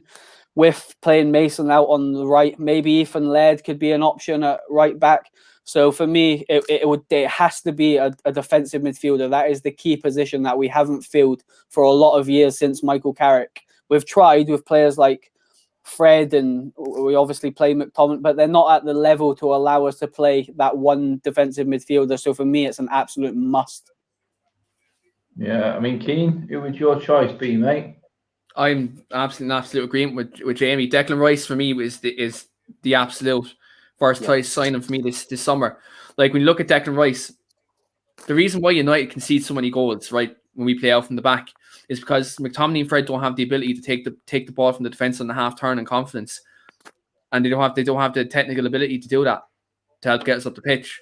Whereas you have Declan Rice, who can take the ball on the half turn, he can get that ball and he can start the attack and play between the lines. He can also carry the ball going forward as a defensive midfield player, which Fred can't do. McTominay tries to do, but he often gets caught in possession. So I think when you have a player like Declan Rice, he can do all that. And he's also a ball-winning midfielder. So he has both. He has the ball-playing side and he has the ball-winning side. Whereas if you've got an Ndidi, he can only do the ball-winning side. His ball-playing side is not great. He'd be caught in this United team if he played there on his own. So I think Declan Rice is a must in that whole midfield position. And again, I even see in the comments, Niall also says here in the comments, like, he can also play centre-back if needed. If we do get a defensive crisis in a centre-back at some stage in the season, he can slot back in there. So when you look at that, in the one position United need addressing this summer, it is Declan Rice. Centre defensive midfield. And Declan Rice will be the number one target. You've seen how good he has been for West Ham this year. And you see, it's no secret. The minute Declan Rice comes out of that West Ham team, they drop points. So, look, his form speaks for itself. What about you, Adam? I mean, picking up on what you two both said there, actually, I was just going to touch on the centre-back option of Rice there. But another one that may throw a swerve ball in it that actually just has happened today. Wilfred Ndidi, right now, he's looking at Leicester never getting back into the Champions League again. That's a realistic look. How long has he been there? He's won the FA Cup this season. Is he ever going to win anything more at Leicester? Has Wilfred Ndidi, with the way that results have gone, become available all of a sudden? Because Leicester aren't in the Champions League. And I don't think now, with what we're saying, Liverpool naturally getting stronger without even buying in the summer, with the players coming back from injury. Chelsea, well, say no more. They're going to invest. City, yeah, they're not going to get past City ever. And obviously us. Is all of a sudden Wilfred Ndidi on the market again? Because Leicester haven't made top four. These are decisions that these players are going to be thinking, you know what? This is the second season we were in the top four and we haven't got there. And now you can spin it on me and say, well, Ndidi is part of the team that failed twice, having been comfortably in the top four. Is he good enough at United? Can he make that step up? I understand that as well. So hovering around the central midfield role, everyone knows CDM is a big issue of mine and something I have been shouting out for a long time. But I'm looking at what United do and how United work, like Jamie says there before. it is just chasing that big signing. And there are two players in particular who are available this summer for the right money, and that's Kane and Sancho. So I'm going to switch it, guys. I think we can still get a deal done with selling players for central midfield and then one of two, Sancho or Kane. Right now, Keane, what we've got already, who we can get rid of, Sancho or Kane? Tell me. Who are you going with? I'm going to go Sancho. And the reason why I'm going to go Sancho is I think we've been missing a right-hand sided player for the last 7-8 years. And Sancho provides his team with balance for me. And he's a fantastic footballer. And he's a player who can definitely help this team progress. He can play on the right, he can play on the left, he can play through the middle. But the reason why I'm also saying Sancho is Haaland's available next summer for £75 million. So economically, if you're looking at this, if you want to get the overall development of this team, get Sancho in this summer, go for Haaland next year. Go absolute all out for him next year. Pay that release clause and offer him whatever he wants. Because Kane's 28, and he's injury prone. Whereas you get Sancho this summer, who has a relationship with Haaland, and you have your defensive midfield, centre back, and all that else addressed, and next year you go for Haaland. So for me this year, I'd be going Sancho anyway. People might disagree, Jamie, but that's how where are you looking at that, mate? A lot of people are saying we've got Ahmad there who's looking like he can play a part. Greenwood could play on the right if he wanted. Where would you go, mate? Kane or Sancho? You know what? In my head, I was thinking Kane, but with what Keane's just put across there, and I'm not bypassing, I do feel like the balance of the squad is a little bit unbalanced on that right. But I feel like when you've got a player like Kane available, and the thing is with Kane as well, a lot of people keep speaking about Haaland, but I don't feel Haaland's a longevity signing. Haaland's going to be another Ibrahimovic that's around Europe every couple of years, in my opinion, especially with his agent. Balance of the squad reasons, Sancho is probably the route that I would probably look to go down, but it's a typical Glazer signing. Kane, sorry. I feel like they're definitely looking at that deal. I said that right at the start of the show to Keane and Shane. I feel like they'll definitely be looking at that. But if it was my opinion, I feel like we've been starved of a quality right winger for a long time, and Jadon Sancho fits the bill. So, yeah, that would be my pick. Sancho is in for both of the guys. I'll be honest, I'm swaying towards Kane more at the moment. Only because I know he is just that next level for me. He is ready-made, and it's 5 years of possibly winning some major trophies. That's how I see it. I understand why Sancho would be ideal for us, but I'm thinking right now, I'm enjoying seeing some of the younger players playing, and some of our strikers back in the youth system, like Charlie McNeil, are a few more years off. Would the timing be right? And then I look at it and go, Cavani's just signed a new deal. So it's sort of swaying me across. Again, Cavani could play a few more games, but Kane is just guaranteed goals, season in, season out. And he is that next level, isn't it? He is perfect striker right now. He's going to be the all-time leading goal scorer in Premier League history, and we could sign him this summer. And it keeps jumping at me. It keeps jumping at me. We could be signing the England captain, the best striker, the best English striker in the league right now, and probably one of the best strikers of all time could be at Manchester United this summer. Sancho, he ticks so many boxes. It's ridiculous. He really does. I understand where you're both coming from with that. It's one of them crazy summers where you either go, I'm committing to one, or you miss out on all of them, if that makes sense. That's how it feels to me with United. You go, basket, I'm all in. My eggs are in that firmly. We're not even going to get swayed if someone doesn't buy another player or a certain player. But for me, you have to make a decision and go, we're going for him. And that's what Giorgio, Giorgio says there in the comments, Adam. Like, you can get Rice and Sancho for the price of Kane. You could possibly do that. True. Although you could get rid of Lingard and Martial and still buy Rice and Kane. Yeah.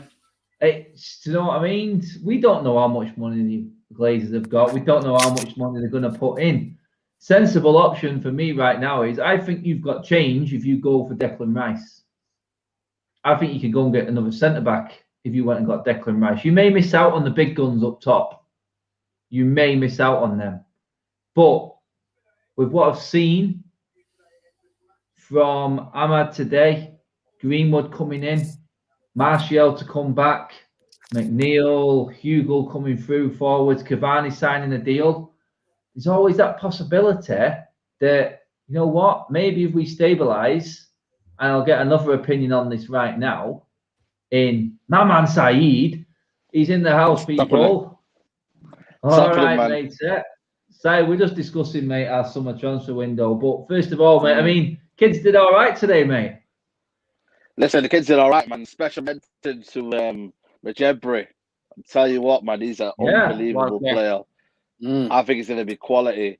But I thought Twanzebe did tonight. He did well tonight. I think Elanga looked bright. You know, so the future is there, man. You know, so I was happy for that. I thought Diallo, if Dan James, I don't know what he's trying to do, yeah, but if he'd have just buried that would have been a lovely assist for Amad Diallo. But all in all tonight, it was good to see like the youth and whatnot, and just to see like, you know, a bit of a positivity. You know, last couple of performances have been dull. You know what I mean? So it's good to see that, you know what, there's a bit of a future going on there. And man, just a little bit of positive vibes going to Europa League, because before this, I don't think anyone was confident in winning Villarreal. I think it is though, mate. So, this team that played today ain't getting anywhere near that team on Wednesday night, mate. No. So really, where is the confidence at, mate? We don't know. But first, before we move on, mate, what's this comment all about here, Saeed, mate? What have you been doing, mate? Come on. Well, tell me. Stick with one. If we win I made a bet basically. If we win the Europa League, I'll shave my head. So, oh no! Oh no, man, what are you doing, mate? I know, but I made this like when did I do this? I must have talked about it in February, March time. So yeah, that's gonna be a sticky one, but we'll have to see. Gonna get some caps and that going. You know what I mean? Yeah, mate. You're gonna have to get a cap sponsor, mate. That's what you're gonna have to get into, pal. That's it. Cap sponsor. Fresh ego, something like that. Oh no, it's funny. God, you got to make what you can out of a season, and this has been a tough one. It really has. But I mean, Saeed, mate, I've just asked the boys there, going off what you've seen today, what this squad has got right now in terms of second string youth, however you may look at it. There was one big player that you could buy. We know Declan Rice would probably be good, but we're talking about the big names, and we know United work in the summer, so we're assuming they're going to try and make some stupid, elaborate signing. Would you go with Sancho or Kane, knowing what we've already got in positions, mate? Which one, if you had to pick one? You'd have to pick Sancho. I think Kane. I think Kane. The problem with Kane is that we've already got a few bits in that department. We've got Cavani, Martial. We've got Greenwood. You can go there. I think what we need to do is, you know, solidify that right hand side, because you know it's been what's it called, neglected for so many years. And I think it's good for Sancho. Good for Wan-Bissaka to have some sort of, you know, direction going forward. You know what I mean? He doesn't have to go forward as much as he can, and it's just better. I think we just need to. We look imbalanced on the right hand side. You know, with Greenwood and certain players, you can only do it for so long. And I think for me, go and get Sancho, even though, you know, you've given me them two options, he still wouldn't be my first choice in terms of, you know, where I'd look to strengthen. But definitely Sancho. We get the right hand sorted out, I think we'll be looking well better next season. I think then Liverpool and all the rest of the teams can fear us proper. People have said it, and the boys have said it as well, Kane. Yeah. So, I mean, looking at it, I think I've just gone out internet-wise. You're back. I'm back. Yeah, Saeed, mate, I was just saying, you could get a Sancho and a Rice for the price of nearly what Kane's being tagged at. I know, true. But then again, it's like, no, isn't Sancho worth 90 million? How much would Kane be worth? I think they're going to it's going to be a plus of 120 in it on Kane, I think, guys. Yeah. When United come calling, it's 150 plus. I'm telling you now, when United come calling, Daniel Levy will demand 150 plus.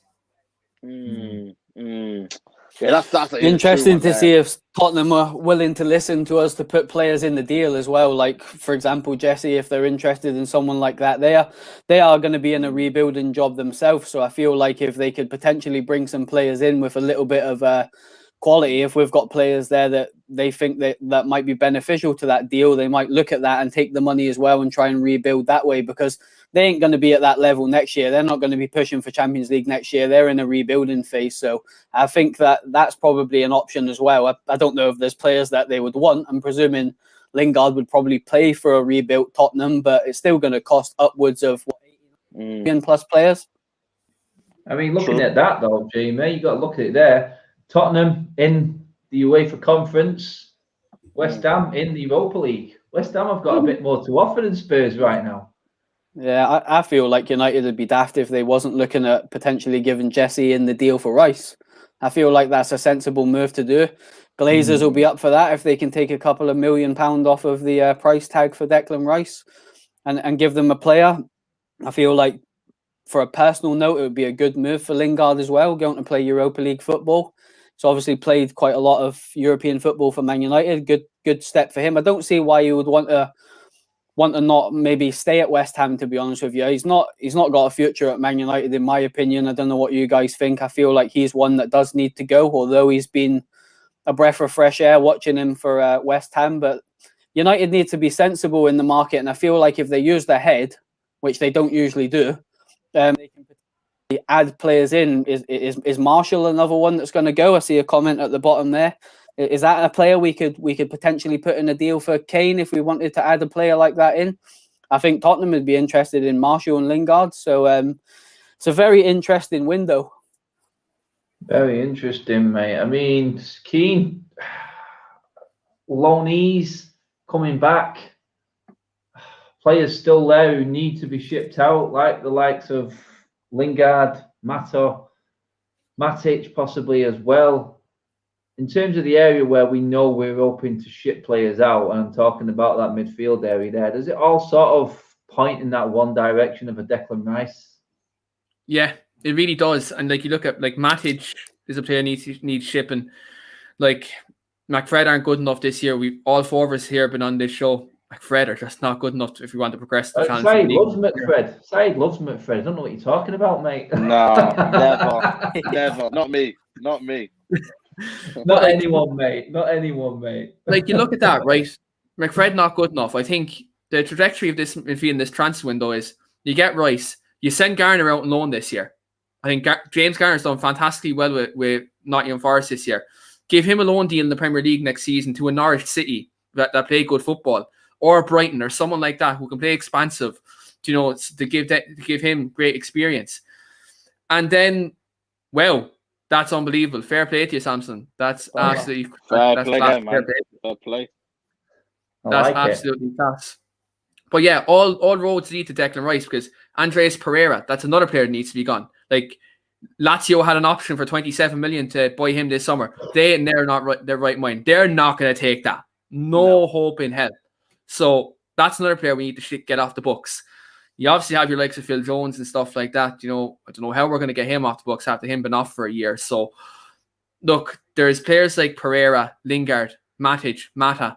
There's about nearly 500 grand worth of wages off the wage bill, getting them off. So 100%. All roads lead to Declan Rice, but also promote the youth, likes of Amad Diallo, likes of Hannibal. And just get other players in there who can really help us challenge, like strengthen the first team first and foremost, because that's what needs strengthening. There's plenty of good youth players coming up to that academy that can provide depth next summer, but improve the first team, because that's where the problems lie. That's what we need to do. Address the first team, key areas. Let's challenge for the league next season, because third last year, second this year. The only way is up. You can't go down after this now, especially if you win the Europa League this year. So we have to challenge next season. So we have to improve the first team. Interesting one for you, Saeed, mate, actually. I questioned the boys before. With the results and the way it's gone today, Leicester dropping out of the top four, does indeed become available in your eyes? Leicester now out of the Champions League? Yeah, yes and no, because I feel like for me, I know it sounds mad, but I think, Leicester winning the FA Cup and, I think Leicester, we're always going to be in and around top 5, top 6, top 4. I know people say they bottled it and whatnot, but I think he's probably looking at the project there thinking, you know, they've got a decent manager, decent owners, good training ground. For me, as a person, as a player, to improve, would it be better for me to stay there, knowing that, you know, you're looking at Donny van der Beek thinking, you know, Donny van der Beek's going there, and next thing you know, he's on the bench. So it's different. It's one of the things where he'd have to find out reassurances that he's going to be a first team player and if he's going to play. And what's it called? You know, other clubs. I think he's going to know that he's playing. That's fair enough. That's it. He's going to want reassurances, definitely. There are plenty of players out there, but looking at it right now, I think today more than anything, I'm happy for the kids. I'm happy that they've got game time. Hannibal looked sharp. Diallo looked absolutely on fire again. Alanga's looking good. We've got more to come through as well. And all roads now leave to Cadence. It's all about Wednesday night. And this transfer talk and transfer chit chat we're having right now could completely be different after Wednesday night. It really could. It could take a sour downhill till we may be boisterous, thinking second in Europa League. Everyone would have accepted that last season as an improving season. But we all know, and we keep saying it every single live stream, that after this season, everyone's going to be expecting more again. We never sit still. And the fans are going to demand more. The fans will be back in the stadium. It is going to be harder because you're not going to get away with home form like that with fans in the stadium this season. That's a fact. Away form won't be as easy to get because fans will be in the stadium for the opposition. That's another fact. That's why we probably have done so well this season. We've got away with a lot. But the table never lies, guys. The season is done and dusted. Improvement has been made. We are comfortably in the Champions League this season for the first time. Well, since Ferguson, I'd say comfortably. First time back to back. Yeah, first time back to back. Just under 75 goals scored in the league this season. We have got an all right team going forward. Cavani signed a new deal. Martial to come back. What sort of Martial coming back, we don't know, but we've got that. Players possibly to come in. Counts for nothing, really. If we don't win on Wednesday night, in my opinion, it's just going to kill me if we don't win on Wednesday night. But we are going to be talking about that in more detail, probably on Monday night. Monday, Tuesday. I'm not decided when I'm going to do it yet, actually, but it is going to be that. We are going to be having one big piss-up night on Wednesday night, watching that final, hopefully celebrating United winning. But for now, guys, we are done here. Stream has been running for 3 hours. Keen has been running most of it for me. Si's popped into our vid to say Jamie's been awesome as well. Guys, just give him a shout out to your socials before we go and move forward. Keen, first of all, set us off, mate. Yeah, so you can catch me on the Weekly Armchair Kickoff podcast, and we cover all things Manchester United over there. Joe, we do have content coming up this summer with the Euros. I know Ireland aren't in it, but look, we will be covering everything. Excited that, so do catch us over there. Jamie, mate. Yeah, just my name on screen there. Catch me on Twitter. I'm always interacting, chatting football with different people, so come and get involved and give me a little message on there. Always nice to meet new people and like-minded Reds. And my man Saeed, just before we go, mate, give the people a shout out where they can catch you, mate. Yeah, man, catch me on Matic TV, man. You know what I'm saying? It's going to be a big week. And yeah, man, hopefully we get the win, man, just for the mentality of the whole team, man, moving forward, transfers, everything, man. We need to be, you know, winning a trophy, man. That's for me massive. If we can win a trophy, then next season we can start again properly, and then we can proper win some big trophies that Man United truly deserve. Yeah, and are we getting training vlogs, mate? Yeah, man, I'm actually going tonight. Tonight I'm going to go to boxing training tonight, so hopefully we'll see something like that. You know what I mean? Any announcement on the fight or anything like that, mate? No, I reckon maybe August time. Hopefully August time. August time. You're gonna go. You're gonna get undercard of Usyk Joshua. You never know. You never know. Not if the money's right. The money's right. Yeah, man, love it, people. Yeah, the season is done. It's been a long one, guys. We got one more to go, and that is Wednesday night. We'll see you then. We'll see you before then. Actually, it's probably going to be tomorrow. But for now, guys, don't forget to hit that like button. The subscribe button is right there below Jamie in the bottom right-hand corner, guys. Share the video on all your socials. We are out of here. We're done. Season over. Unbeaten away from home. We've got to take some positives away from this season, and that is definitely one of them. Hopefully, we finish with an absolute bang and beat Villarreal and win a trophy on Wednesday night. But for now, guys, we are done out here. Thanks for tuning in. I'll catch you soon. Bye-bye.